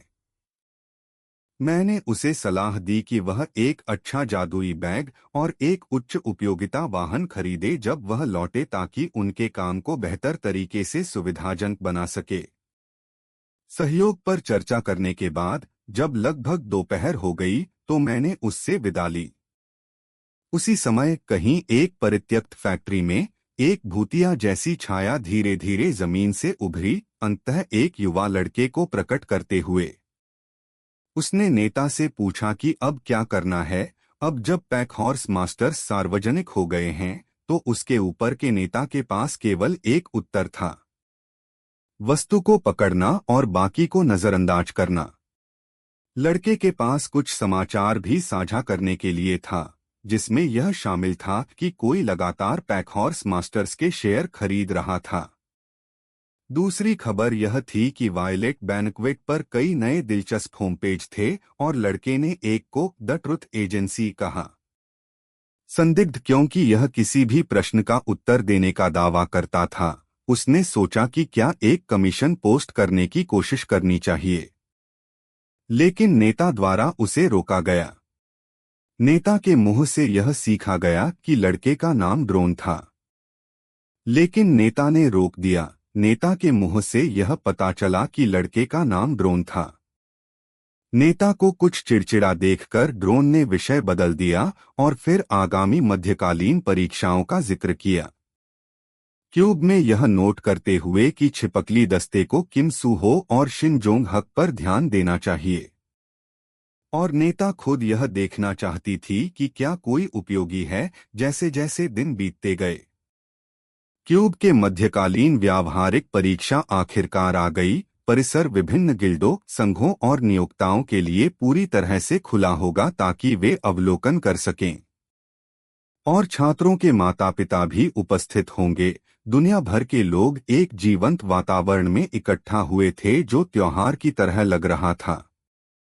क्यूब के कई उच्च रैंकिंग वाले छात्रों के सोशल मीडिया पर कई अनुयायी थे और ये लोग भी देखने आएंगे, इसलिए परिसर में किसी भी प्रकार के व्यक्ति को देखना अजीब नहीं होगा। मैंने पार्क सो ह्यूक द्वारा दिया गया ड्रोन उठाया, स्कूल की निगरानी शुरू करने के लिए, साथ ही यह एक एहतियात के रूप में। जैसे ही ड्रोन उड़ान भरता है, कोई गलती से मुझसे टकरा गया। उसे देखकर मुझे एक झलक में चौंका दिया क्योंकि मैंने उसे छिपकली पलटन की कप्तान के रूप में पहचाना। मुझे पता था कि कप्तान आज की परीक्षा में आएगी, लेकिन मैंने उसकी टकराहट की उम्मीद नहीं की थी। हालांकि मैं कप्तान के बारे में बहुत देर तक सोच रहा था। मुझे कुछ कहना पड़ा, अन्यथा मैं बहुत संदिग्ध लगूंगा। शब्दों को खोजने में संघर्ष करते हुए मैंने अचानक कहा, और तुरंत ही मुझे इसका पछतावा हुआ, और कप्तान ने बस मेरी ओर आंखें घुमाईं। सौभाग्य से उसने ज्यादा कुछ नहीं कहा और जल्दी से मुड़कर चली गई, लेकिन चीजें उतनी सहज नहीं गईं जितनी मैंने सोची थी। ज्यादा समय नहीं लगा जब कप्तान ने ड्रोन से संपर्क किया, क्योंकि जो व्यक्ति अभी उसके पास से गुजरा था वह धारणा अवरोधक वस्तु के प्रति प्रतिरक्षित प्रतीत हो रहा था। उसकी असली पहचान को सीधे देखकर कप्तान ने ड्रोन को मेरी पहचान की जांच करने का निर्देश दिया। दुर्भाग्यवश मुझे इसके बारे में पता नहीं था। दूसरी ओर कई लोग उपन्यास की कहानी में छात्रों को भर्ती करने आए, लेकिन छिपकली पलटन ने केवल 2 व्यक्तियों को लक्षित किया। अंततः किम सू हो को देखकर उनके विश्वास भिन्न पाए गए, इसलिए छिपकली पलटन के लोग शिन जोंग हक को नोट किया और क्यूब में उनकी घुसपैठ कोई गंभीर मुद्दा नहीं था, लेकिन मुझे चिंता थी कि अगर कहानी फिर से बदल गई और वे परीक्षा सुरक्षा नायकों का सामना करते हैं, तो यह केवल कुछ लोगों की मौत नहीं होगी। क्यूब के अंदर कई सुरक्षा नायक हैं, कुछ तो शीर्ष स्तर के नायकों में से हैं। ओ जुन ह्यूक और एसेयो यांग जी पहले ही क्यूब का कई बार गश्त कर चुके हैं, बिना किसी संदिग्ध चीज को देखे। ओ जुन ह्यूक को विश्वास नहीं था कि कोई भी परेशानी पैदा करने की हिम्मत करेगा। इस दौरान लेकिन जैसे ही दोनों एक आदमी के पास से गुजरे जो छिपकली पलटन का भी सदस्य था, वह उनके बगल में बाहर आया। यह सुनकर कि कोई सायरन हार की धारणा अवरोधक को नजरअंदाज कर सकता है, उसे दिलचस्पी हुई। कई कमजोर छात्रों की स्ट्रीम को देखकर वह पूरी तरह से ऊब गया था। जैसे ही उसने पहले मिलने के बारे में सोचा। जून ने उसकी साधारण सोच पर अंदर ही अंदर हंसी उड़ाई। कप्तान ने उस आदमी को रोका क्योंकि टकराव शुरू होने वाला था और दूसरी पार्टी की ताकत जानने के लिए परीक्षण की कोई आवश्यकता नहीं थी। आज सुबह प्रतियोगिता का दूसरा दिन था। किम होरक ने अपनी नामांकन टिकट का उपयोग किया और स्वाभाविक रूप से उसने मुझे अपने प्रतिकूल के रूप में चुना। जैसे ही मैं एरिना में प्रवेश कर रहा था, किसी ने मुझे बुलाया। यह यूयोना थी। उस क्षण उसने अपने अधीनस्थ को एक बॉक्स लाने का आदेश दिया जिसमें 100 उच्चतम गुणवत्ता की गोलियां थीं। हालांकि परीक्षा के लिए उनकी आवश्यकता नहीं थी, उसने मुझे कहा कि उन्हें घर ले जाऊं और स्वतंत्रता से उपयोग करूं, और अगर मुझे और चाहिए तो कभी भी उससे संपर्क करूं।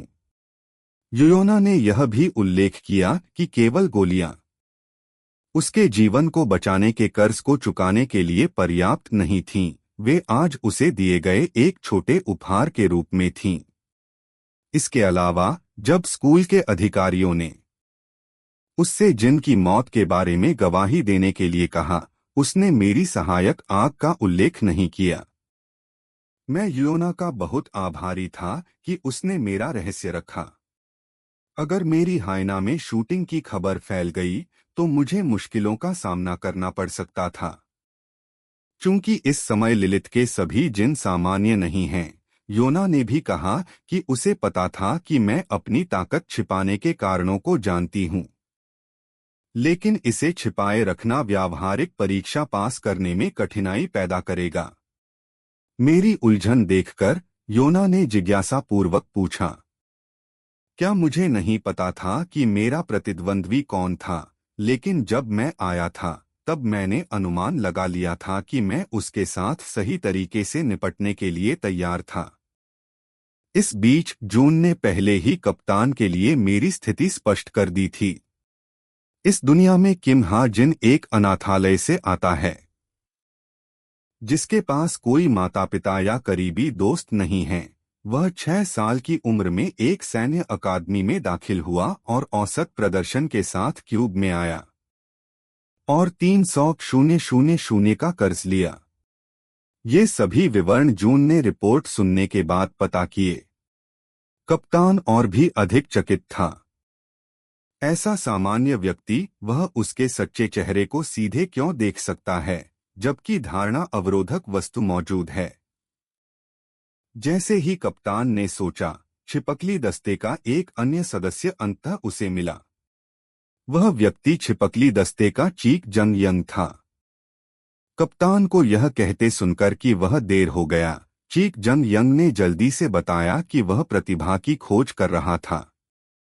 जब कप्तान ने परिणामों के बारे में पूछा तो चीक जंग यंग ने कहा कि वे सभी कमजोर हैं, इनमें से कोई भी एक हल्की सी थपकी से बाहर हो जाएगा।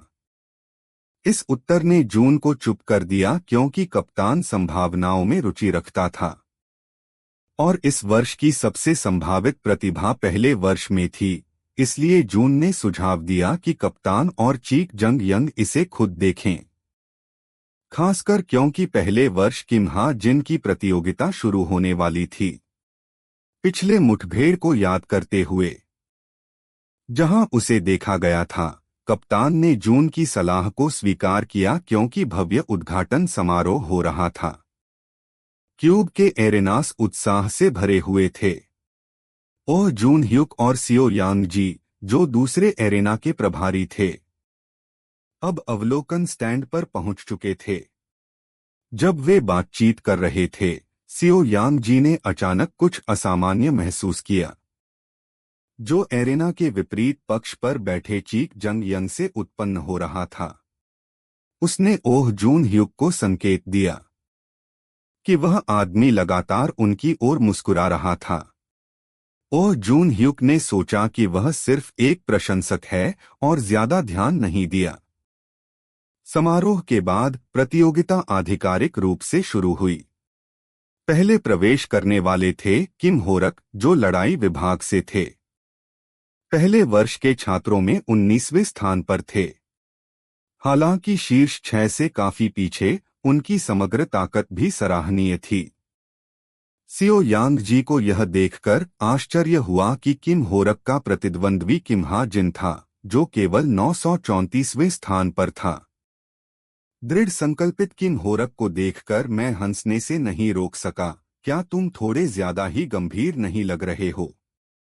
चलो आराम से चलते हैं। यह सुनकर किम होरक और भी गुस्से में आ गया।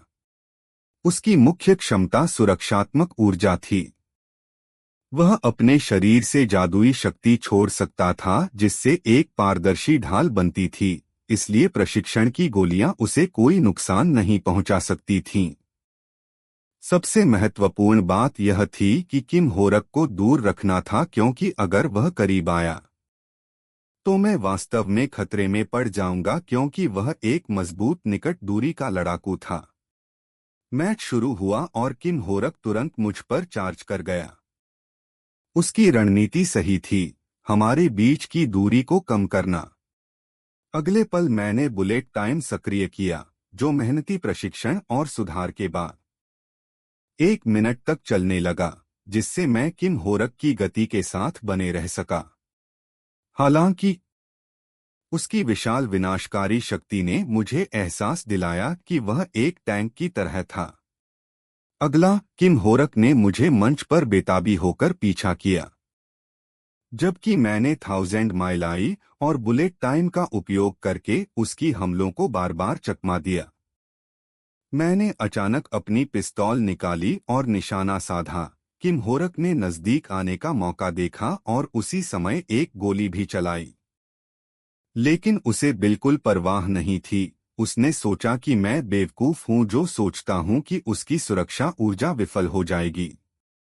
उसे विश्वास था कि वह आसानी से ऐसी गोलियों को रोक सकता है और उसे बचाव करने की भी जरूरत नहीं थी, लेकिन चीजें उसकी अपेक्षाओं से कहीं आगे बढ़ गईं। न केवल वह गोली को रोकने में असफल रहा, बल्कि गोली उसकी सुरक्षा ऊर्जा को भी सफलतापूर्वक भेद गई। एरिना में अचानक बदलाव ने दर्शकों को अपनी आंखों पर विश्वास नहीं करने दिया, क्योंकि प्रसिद्ध सुरक्षा ऊर्जा एक साधारण प्रशिक्षण पिस्तौल द्वारा छिद्रित हो गई। किम होरक मंच पर स्टैंड था, केवल उसके कंधे में तीव्र दर्द उसे यह एहसास दिला रहा था कि उसकी ऊर्जा वास्तव में एक छोटी गोली द्वारा भेद दी गई थी। अगले क्षण किम होरक ने प्रतिक्रिया दी, क्योंकि उसने मेरी ट्रिगर खींचने की आवाज सुनी। दुर्भाग्यवश यह पहले ही बहुत देर हो चुकी थी, मेरी तेज गोलीबारी का सामना करते हुए।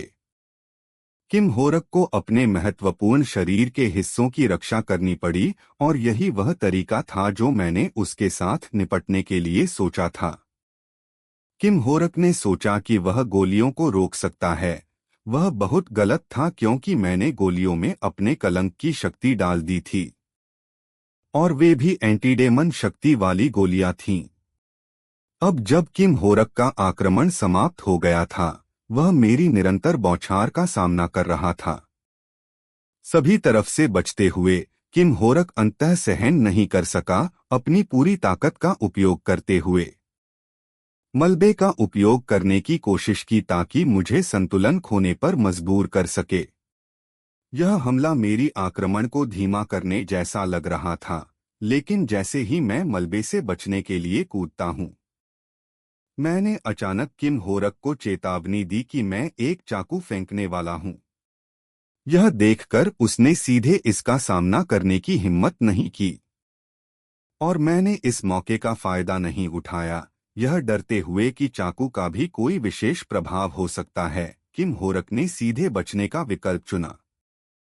मैंने मुस्कुराते हुए कहा कि यह वास्तव में सिर्फ एक धोखा था।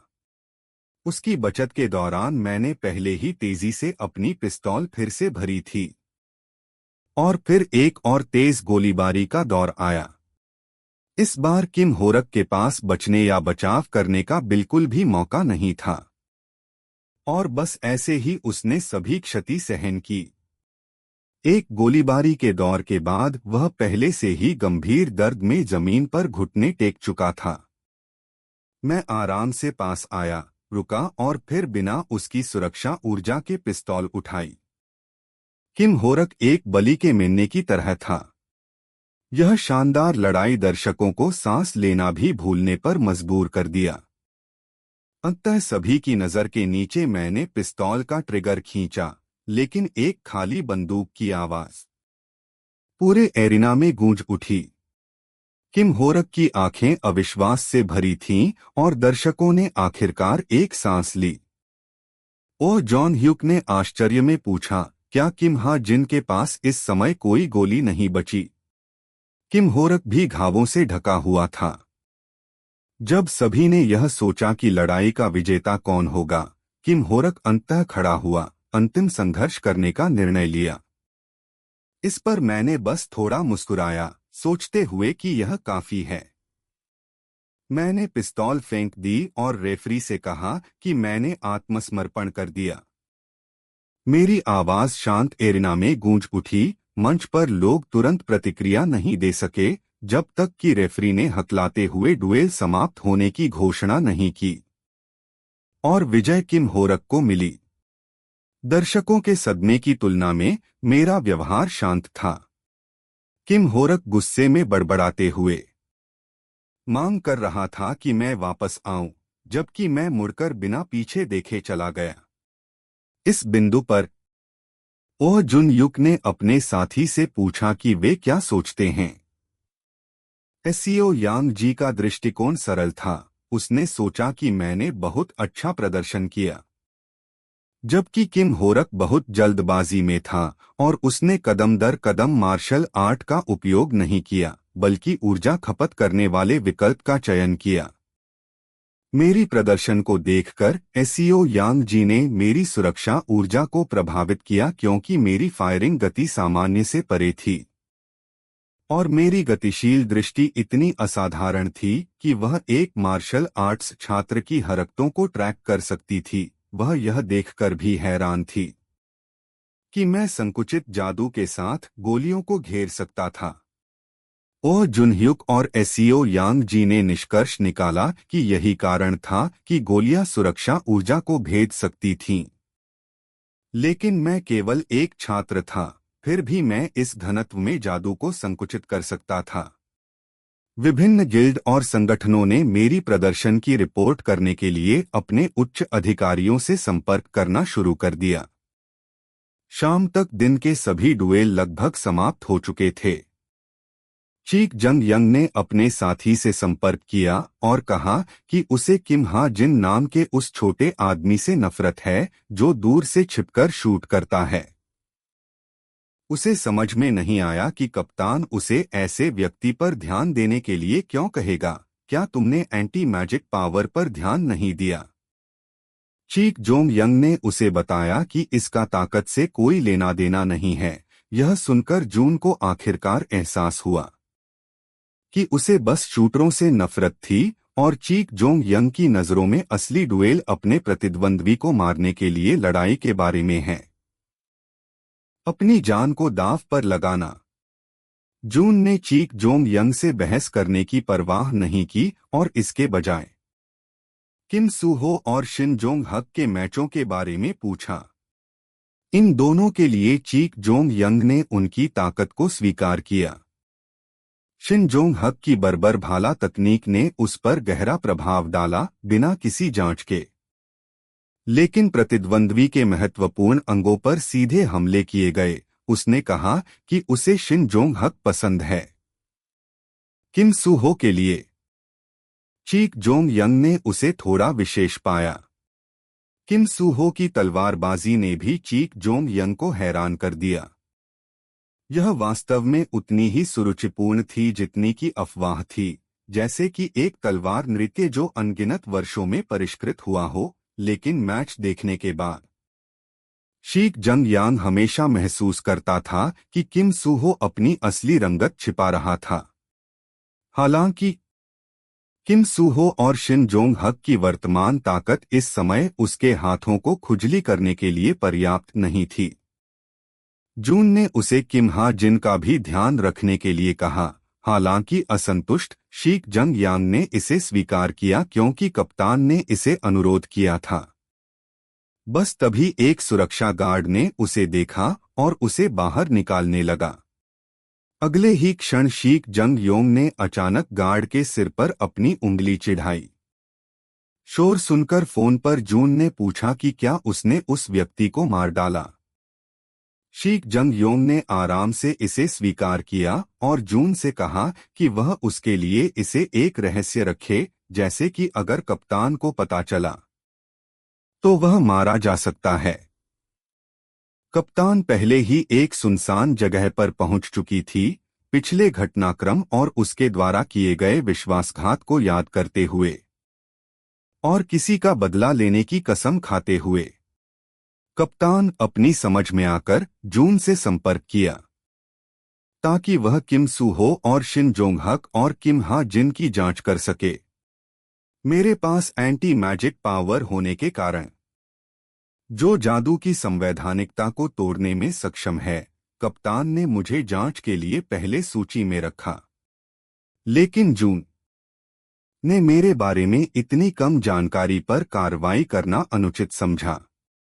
कप्तान ने जून को आश्वस्त किया क्योंकि वह कल किम हा जिन से खुद मिलने की योजना बना रही थी। अगला मैच 20 खिलाड़ियों के बीच था, जिसमें पहला मैच राचेल बनाम चाइना युन था। पहले दिन से भी अधिक दर्शक उपस्थित थे। प्रत्येक देश की शीर्ष गिल्ड क्रिएटर्स सैक्रेड ग्रेस सहित सभी 20 खिलाड़ियों के बीच की लड़ाइयों की उत्सुकता से प्रतीक्षा कर रहे थे और स्वाभाविक रूप से मैं भी उनमें से एक था। हालांकि आज का मैच एक विनाशकारी हार में समाप्त होने वाला था।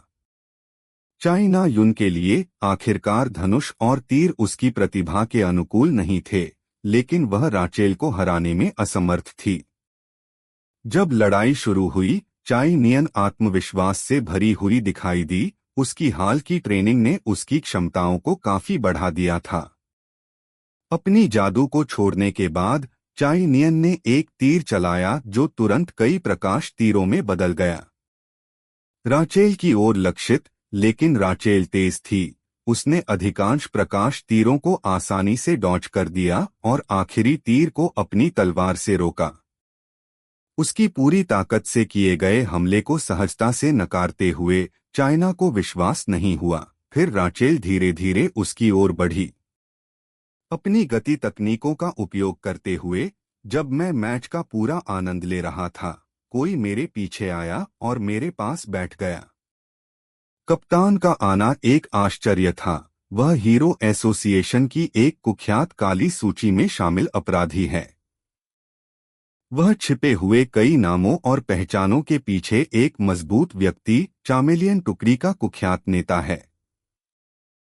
लेकिन अगले ही क्षण कप्तान को कोला से भिगो दिया गया जब उसके पीछे एक आदमी स्टम्बल्ड हुआ। इससे मैं आधे जीवन के लिए डर गया। अगर कप्तान ने अपना आपा खो दिया तो यह अंत होगा। राचेल की जीत के बाद कप्तान ने मेरे रुमाल को भी अपने बाल सुखाने के लिए लिया। जब उसने धन्यवाद कहा, मैंने सोनाली ने कहा कि कोई बात नहीं। थोड़ी देर बाद कप्तान ने अपने उद्देश्य को स्पष्ट किया। उसने मेरी किम होरक के साथ हुई द्वंद्व को देखा था और मुझसे जानना चाहती थी। फिर उसने मुझे अपना व्यवसाय कार्ड दिया, लेकिन उस पर नाम देखकर ली शियाओ फांग, मुझे पता था कि यह उसका असली नाम नहीं था। यह उसकी कई पहचानों में से एक था। मैंने कप्तान के इरादों के बारे में जिज्ञासा से पूछा, लेकिन उसने मुझे नहीं बताया और उठकर जाने लगी। कप्तान ने कहा कि अगर मैं उसे ढूंढना चाहता हूं तो मैं सीधे उससे संपर्क कर सकता हूं। कप्तान को जाते हुए देखकर मैं यह नहीं समझ पाया कि वह मुझसे क्यों मिलना चाहती थी। दोपहर में किम सूहो का मैच भी आसानी से समाप्त हो गया। उसने 8वें रैंक के योहेई को हराया। बाहर जाते समय कई लोग आज के मैचों पर चर्चा कर रहे थे। मैंने वह ड्रोन वापस लिया जो मैंने छोड़ा था और छात्रावास लौटने की तैयारी की, यह देखने के लिए कि क्या स्कूल में आज कुछ असामान्य हुआ है। हालांकि मैं वापस आ रहा था। मैंने अचानक किसी के चुपचाप रोने की आवाज सुनी। जब मैंने अपने पास की झाड़ियों की ओर देखा तो यह चाइना युन थी, जिसने मैच हारने के बाद छिपकर चुपचाप रो रही थी। यह कहानी की एक भाग है, मूल कहानी। यह किम सू हो था जो संयोग से वहां से गुजरा और उसके निराशा के क्षण में उसे सांत्वना और प्रोत्साहित किया। यह घटना थी जिसने चाइना युन को किम सू हो के प्रति प्रिय बनाना शुरू किया, लेकिन अब जबकि विरोधियों को मजबूत किया गया है। उपन्यास में जैसे किम सू हो का हार मत मानो जैसे हल्के प्रोत्साहन वर्तमान चाइना युन के लिए कोई मदद नहीं है। किम सू हो का जीवन हार मानना उसके शब्दकोश में नहीं है। वह कभी दूसरों को हार मानने के लिए नहीं कहता, इसलिए अंत तक चाइ नियन ने धनुषबाजी में हार नहीं मानी। तभी मैंने सोचा कि चाइ नियन को सलाह देने का एक तरीका है, बिना उनके मुठभेड़ को बाधित किए।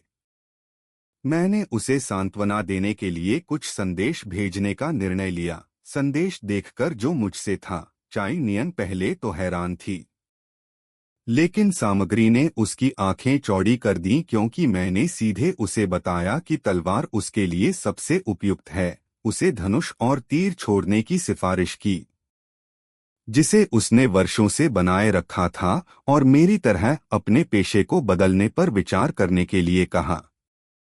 चाइ नियन ने सोचा कि मैं उसे सांत्वना दूंगा, इसलिए वह एक पल के लिए चौंकी जब उसने संदेश पढ़ना खत्म किया। किम सू हो और अन्य उसे खोजने आए। जब किम सू हो ने उसे सांत्वना देने की कोशिश की, मैंने पाया कि चाइ नियन मेरे शब्दों से नाराज थी, क्योंकि मेरा संदेश निर्दयता से उसके वर्षों के प्रयास को नकारता था। इस प्रकार क्यूब मध्यकालीन परीक्षा का पहला विषय द्वंद्व समाप्त हुआ। डॉर्म में वापस मैंने ड्रोन फुटेज खोला और देखा कि चीक जंग यांग के क्रूर कार्य उसने जब प्रहार किया तो वह बिल्कुल भी नहीं हिचकिचाया। केवल अपने आप को मनोरंजन करने के लिए। इस दुनिया में वास्तव में ऐसे लोग हैं जो ऐसी चीजें कर सकते हैं, लेकिन साधारण कानून तोड़ने वालों के विपरीत उनके पास साधारण मनुष्यों से कहीं अधिक शक्तियां होती हैं। मैं अब केवल मूल उपन्यास के खलनायकों से सतर्क नहीं रह सकता, क्योंकि उपन्यास को सहलेखक द्वारा अनुकूलित किया गया है और नए खलनायक किसी भी समय प्रकट हो सकते हैं। अगले दिन मध्यकालीन परीक्षा का राक्षस युद्ध शुरू हुआ। इस बार परीक्षक जादूगर जीन जुआ था। अगला हम उन जादुई प्राणियों से लड़ेंगे जिन्हें उसने बुलाया। नीचे के एरिना में इन प्राणियों की आक्रमण शक्ति राक्षसों के समान है और वे तुरंत गायब नहीं होंगे, भले ही समन रद्द कर दिया जाए। इसलिए उसने सभी को याद दिलाया कि यदि वे परीक्षा जारी रखने में असमर्थ महसूस करते हैं तो तुरंत समर्पण कर दें। मूल्यांकन केवल प्राणियों को हराने के बारे में नहीं है, बल्कि इस पर आधारित है कि कोई कितनी देर तक टिक सकता है और स्थिति को कितनी शांति से संभाल सकता है। नियमों को समझाने के बाद समूहों का गठन किया गया। पहला समूह परीक्षण के लिए नीचे गया। परीक्षा में शामिल नहीं हो रहे छात्रों ने निष्क्रिय नहीं बैठे। परीक्षक ने सभी को युद्ध क्षेत्र का विश्लेषण करने और इस राक्षस युद्ध के बारे में एक रिपोर्ट लिखने के लिए कहा।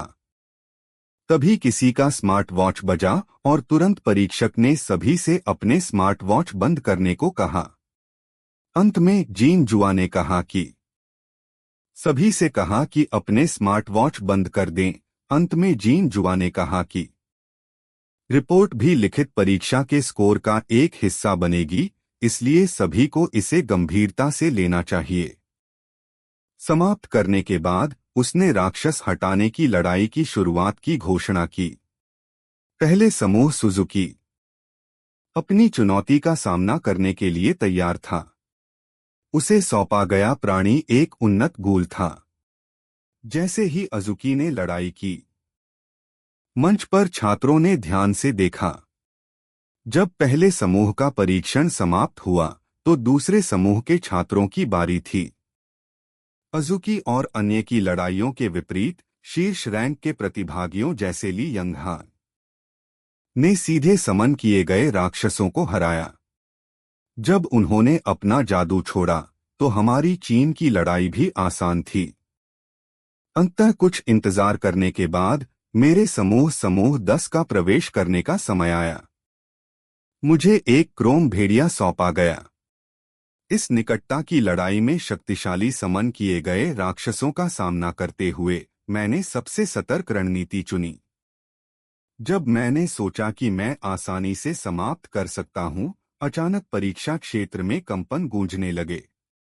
ओह जुनह्युक, जो पास में गश्त कर रहा था, ने एरिना के अंदर की स्थिति सुनी और एसईओ यांग जी ने मॉनिटरिंग रूम में उसे अधिक सतर्क रहने के लिए कहा। यहां तक कि एक सुरक्षा गश्ती की हत्या पहले हो चुकी थी, इसलिए वे परीक्षा के बाकी समय के लिए बहुत सतर्क रहे। नायक ने अनुमान लगाया कि परीक्षा क्षेत्र में कंपन का स्रोत ओह जुनह्युक के पास समुद्र क्षेत्र में समुद्र के तल से था। जैसे ही वह जांच करने वाला था, उसने अचानक पीछे से हत्या की भावना का अनुभव किया। चीक जोंग यंग चामेलियन टुकड़ी का सदस्य बाहर नहीं निकला था, वह अभी भी क्यूब के अंदर था। ओह जुनह्युक ने उसे सूचित किया कि बाहरी लोगों के लिए प्रवेश निषिद्ध था। शुरू में चीक जोंग यंग बातचीत करना चाहता था, लेकिन उसने अचानक अपनी आस्तीनें चढ़ा लीं, चुनौतीपूर्ण तरीके से परेशानी के लिए तैयार दिख रहा था। ओह जुनह्युक ने तुरंत अपना हथियार निकाला। जैसे ही वे लड़ाई में शामिल होने वाले थे, पहले की कंपन फिर से हुई। एक प्रबल दबाव महसूस करते हुए दोनों ने समुद्र की ओर देखा, जहां एक विशाल जल बवंडर उठ रहा था, जिसमें एक भयानक राक्षस था। इस बीच परीक्षा क्षेत्र के अंदर परीक्षकों ने परीक्षा रोक दी और सभी छात्रों को सुरक्षा के लिए बाहर जाने का निर्देश दिया। मैं भी काफी हैरान था, क्योंकि यह घटना मूल उपन्यास की कहानी में नहीं हुई थी। जिन राक्षसों से मुझे लड़ना था, वे अभी तक वापस नहीं बुलाए गए थे, इसलिए मैंने जोर से परीक्षक को बुलाया, लेकिन वहां कोई नहीं था। मैंने तुरंत समझ लिया कि यह कोई साधारण दुर्घटना नहीं थी। यह बहुत संभव है कि भेजे गए जादूगरों में से एक जिन जिन जुआ निश्चित रूप से जिम्मेदार नहीं थी, क्योंकि उसे पहले ही देखा जा चुका था और सेटिंग में बदलाव की कोई सूचना नहीं थी। फिर भी मैंने जल्दी से याद किया कि मेरे कंप्यूटर ने इस परीक्षा में शुरुआत से किसी भी पात्र के बदलाव का पता नहीं लगाया था। अगर ऐसा है, तो इसका मतलब है कि आज एक पूरी नई कहानी सामने आई है। इस बीच परीक्षा क्षेत्र के एक अन्य भाग में एक आदमी राचेल के सामने आया। उसने उसे हल्की आवाज में सलाम किया, यहां तक कि उसे राजकुमारी उच्चता भी कहा। उस आदमी की उपस्थिति ने राचेल को पूरी तरह से चौंका दिया। यह एक नई कहानी की ओर इशारा कर रहा था जिसके बारे में मैं अनजान था। उस आदमी का नाम सर लैंकेस्टर था। अपनी कंपोजर वापस पाने के बाद राचेल ने उससे पूछा कि वह ल सिटी में वर्षों पहले हुई घटना के बाद कहाँ था। लैंकेस्टर ने जवाब नहीं दिया, बल्कि अपनी डरावनी आंखें उठाईं। तुरंत राचेल ने समझ लिया और उसने लैंकेस्टर, पूर्व साम्राज्य गार्ड कप्तान पर आरोप लगाया कि उसने अपनी आत्मा को एक जिन को बेच दिया। लैंकेस्टर ने मुस्कुराते हुए कहा कि उसने अपने पूरे जीवन में अपने देश के लिए अपनी आत्मा समर्पित की थी। अंततः उसे दुखद रूप से धोखा दिया गया और छोड़ दिया गया। उसने एक नए भगवान के साथ शरण पाई। यह सुनकर राचेल ने अब ज्यादा बात नहीं की और तुरंत लैंकेस्टर पर हमला करने के लिए दौड़ी, उसे गिरफ्तार करने और अपने देश वापस ले जाने का इरादा था। हालांकि लैंकेस्टर ने राचेल के हमलों से बचने की कोशिश नहीं की। जहां तलवार गुजरी वहां केवल एक भ्रांतिमय धुआं रह गया। अफसोस के साथ उसने राचेल से कहा कि उसका शरीर कहीं और है और आज वह केवल कुछ उपहार लाने आया था।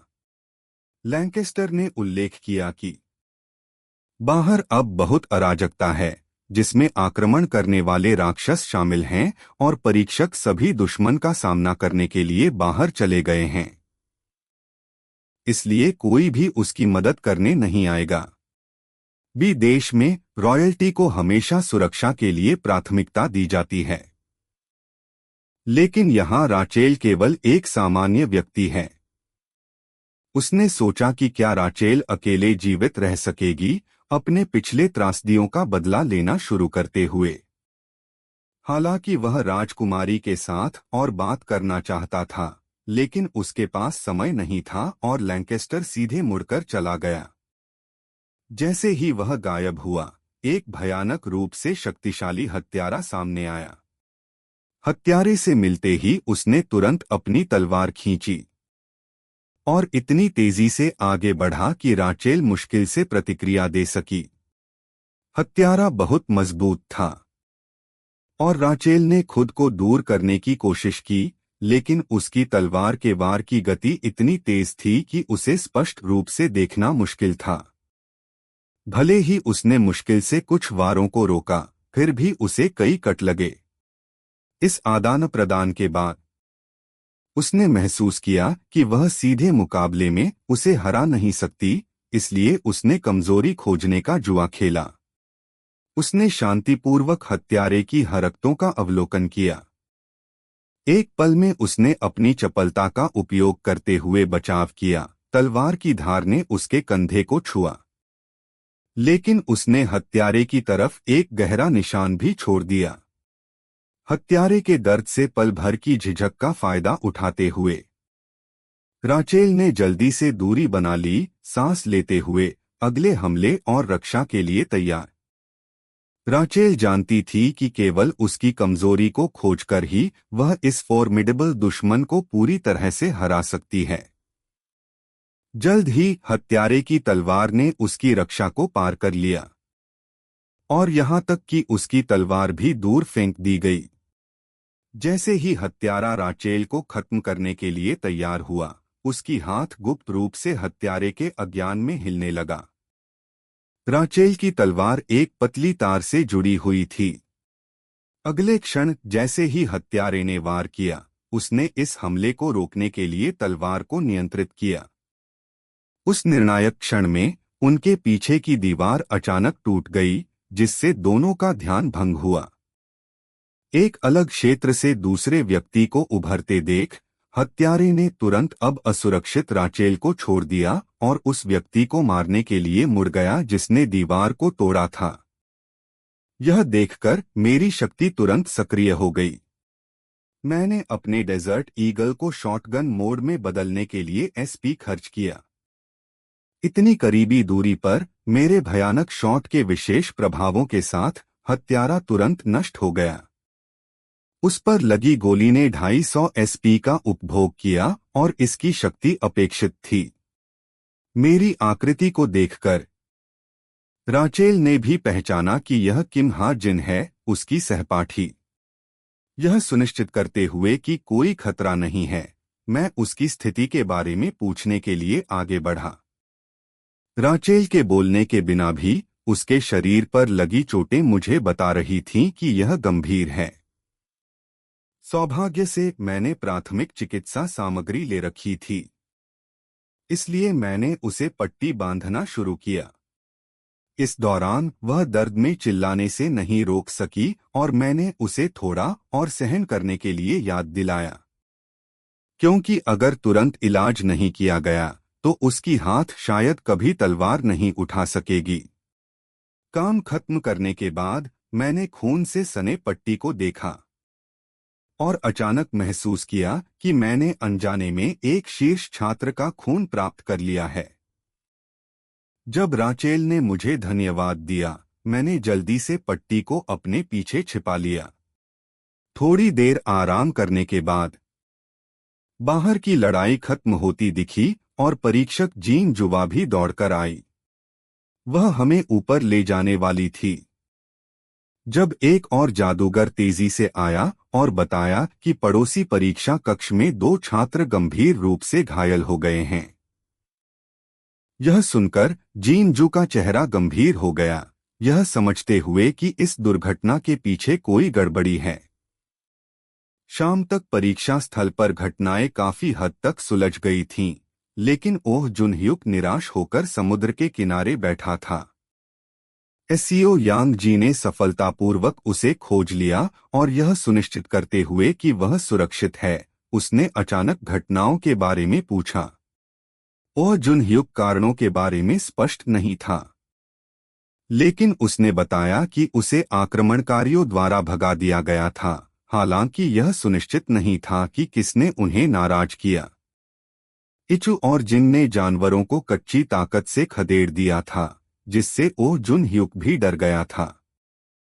उसने अनुमान लगाया कि यह व्यक्ति संभवतः सुरक्षा गार्ड का हत्यारा था।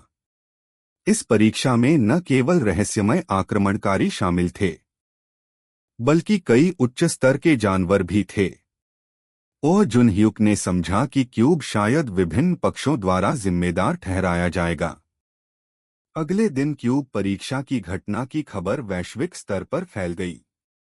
मध्यावधि परीक्षाएं इस प्रकार स्थगित कर दी गईं, क्योंकि प्रशासन को बाहरी रूप से स्पष्टीकरण देने और स्थलों की मरम्मत करने की आवश्यकता थी, जिससे निर्धारित परीक्षाओं और कक्षाओं का रद्द होना हुआ और छात्रों को अभूतपूर्व 10 दिन की छुट्टी मिली, जबकि प्रशिक्षकों ने सभी को केवल छुट्टियों के बारे में चर्चा करने के लिए डांटा।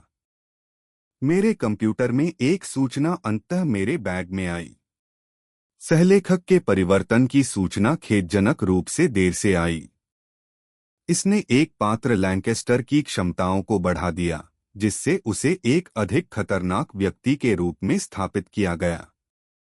उसके समायोजन में राचेल पर हमले की संभावनाओं में वृद्धि और शक्ति में वृद्धि शामिल थी। लैंकेस्टर एक पात्र था जिसे मैंने देश से संबंधित रूप से डिजाइन किया था, जो पूरे देश को पलटने की प्रवृत्ति रखता था। लैंकेस्टर एक ऐसा पात्र था जिसे मैंने देश से संबंधित डिजाइन किया था, जिसने पूरे देश को पलटने की प्रवृत्ति दिखाई। मूल रूप से लैंकेस्टर को एक महत्वपूर्ण प्रतिकूल के रूप में बाद में प्रकट होना था, लेकिन अब उसने जल्दी ही प्रकट हो गया है। न केवल वह बहुत पहले प्रकट हुआ, बल्कि वह और भी मजबूत हो गया है। हालांकि कल की घटनाएं मेरे लिए अच्छी साबित हुईं, क्योंकि मैंने राचेल का खून प्राप्त किया था। मैं सोच रहा था कि जब मैं लौटूंगा तो इसे एवेंजर को दूंगा, जब अचानक किसी ने मुझे सिर में कोहनी मारी।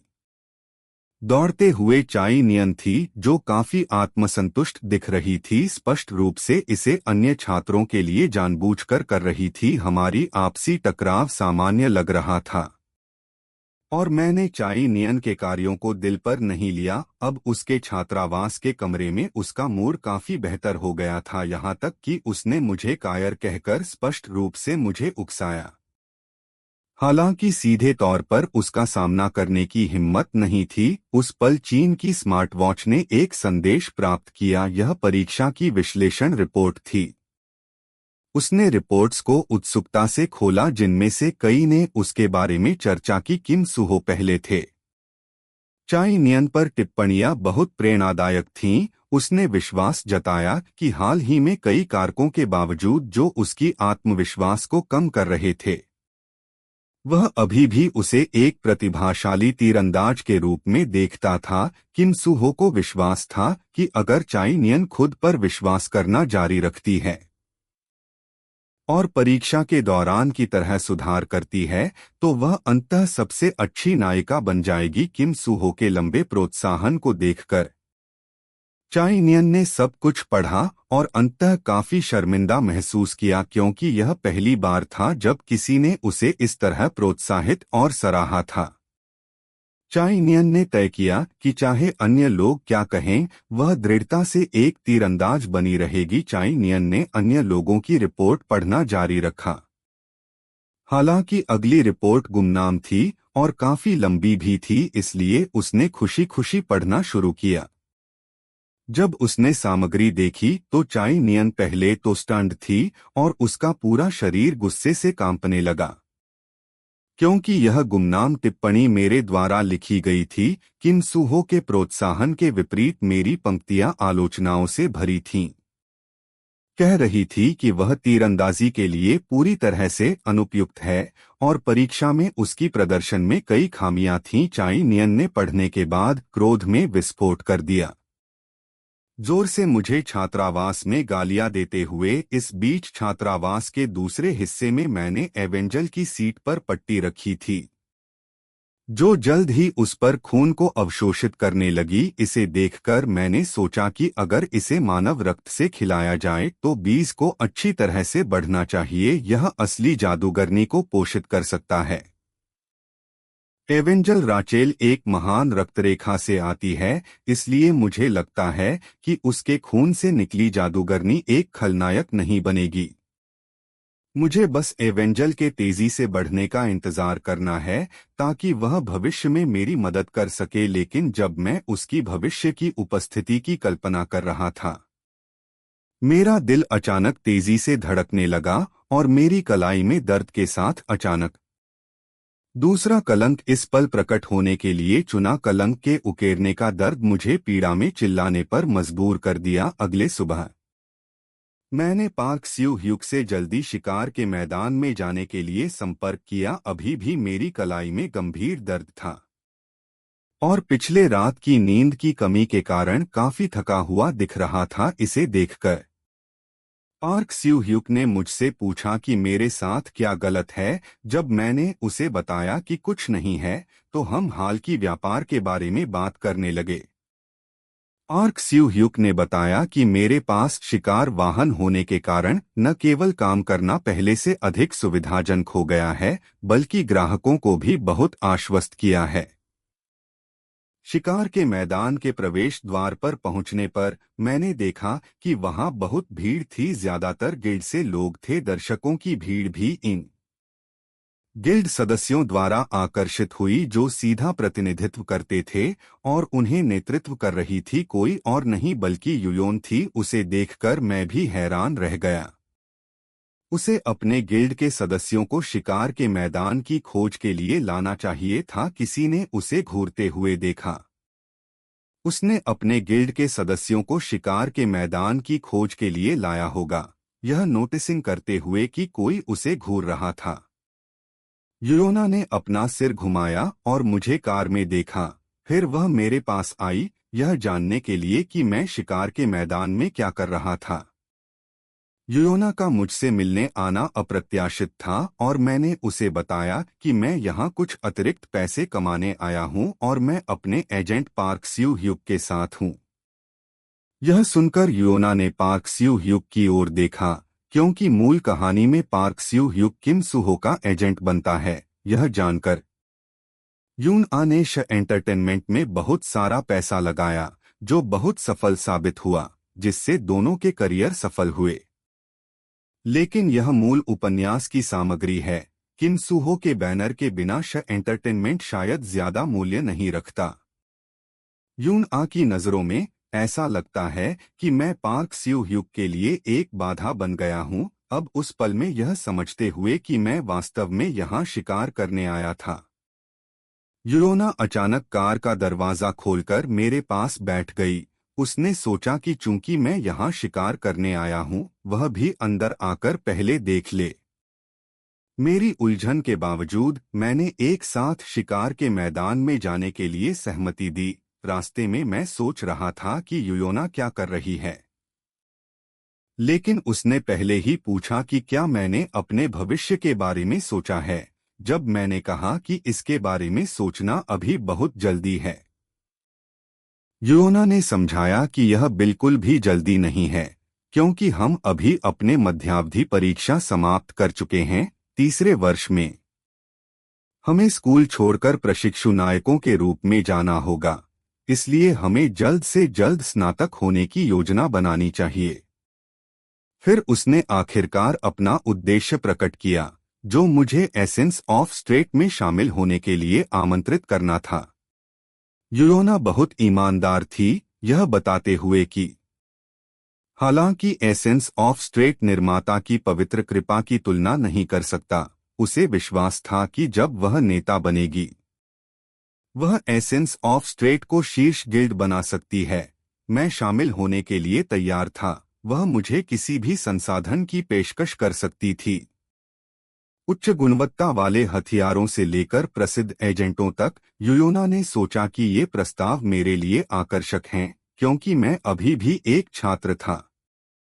लेकिन मैंने विषय बदलते हुए यूयोना को बताया कि संभावित नायकों से पहले संपर्क करना एक जुर्माना हो सकता है। यह सुनकर उसने हंसते हुए कहा, क्या तुम सोचते हो कि मैं उस छोटी सी राशि का खर्च नहीं उठा सकती?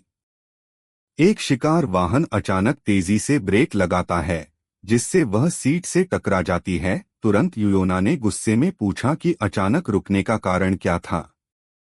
पार्क स्यू ह्यूक ने हकलाते हुए कहा कि हम उस क्षेत्र में पहुंच गए हैं जहां राक्षस छिपते हैं। उसकी टिप्पणी ने यूयोना को आश्चर्यचकित कर दिया।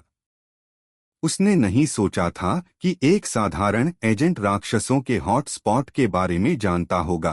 पार्क स्यू ह्यूक ने समझाया कि अप्रैल वह समय है जब शिकार के मैदान के गहरे हिस्सों में राक्षस बेचैन हो जाते हैं। कमजोर राक्षसों को परिधि की ओर भागने के लिए मजबूर करते हैं। उसने मेरे शार्पशूटर कौशल को ध्यान में रखते हुए इस शिकार स्थान को विशेष रूप से चुना। यह जानकारी पार्क स्यू ह्यूक के व्यक्तिगत क्षेत्र अनुसंधान से थी और उसने कहा कि इसे भरोसा किया जा सकता है। मैंने यूयोना को यह बताने का अवसर भी लिया कि पार्क स्यू ह्यूक एक उत्कृष्ट एजेंट है। उन्हें नमस्ते कहने के बाद मैं शिकार करने के लिए नीचे उतरा। जहां तक यूयोना का सवाल है, उसके गिल्ड के सदस्य भी जल्द ही यहां पहुंचेंगे। जैसे ही मैं कार से बाहर निकला, यूयोना वापस आई, खिड़की पर दस्तक देने के लिए, और पार्क स्यू ह्यूक का बिजनेस कार्ड भी मांगा।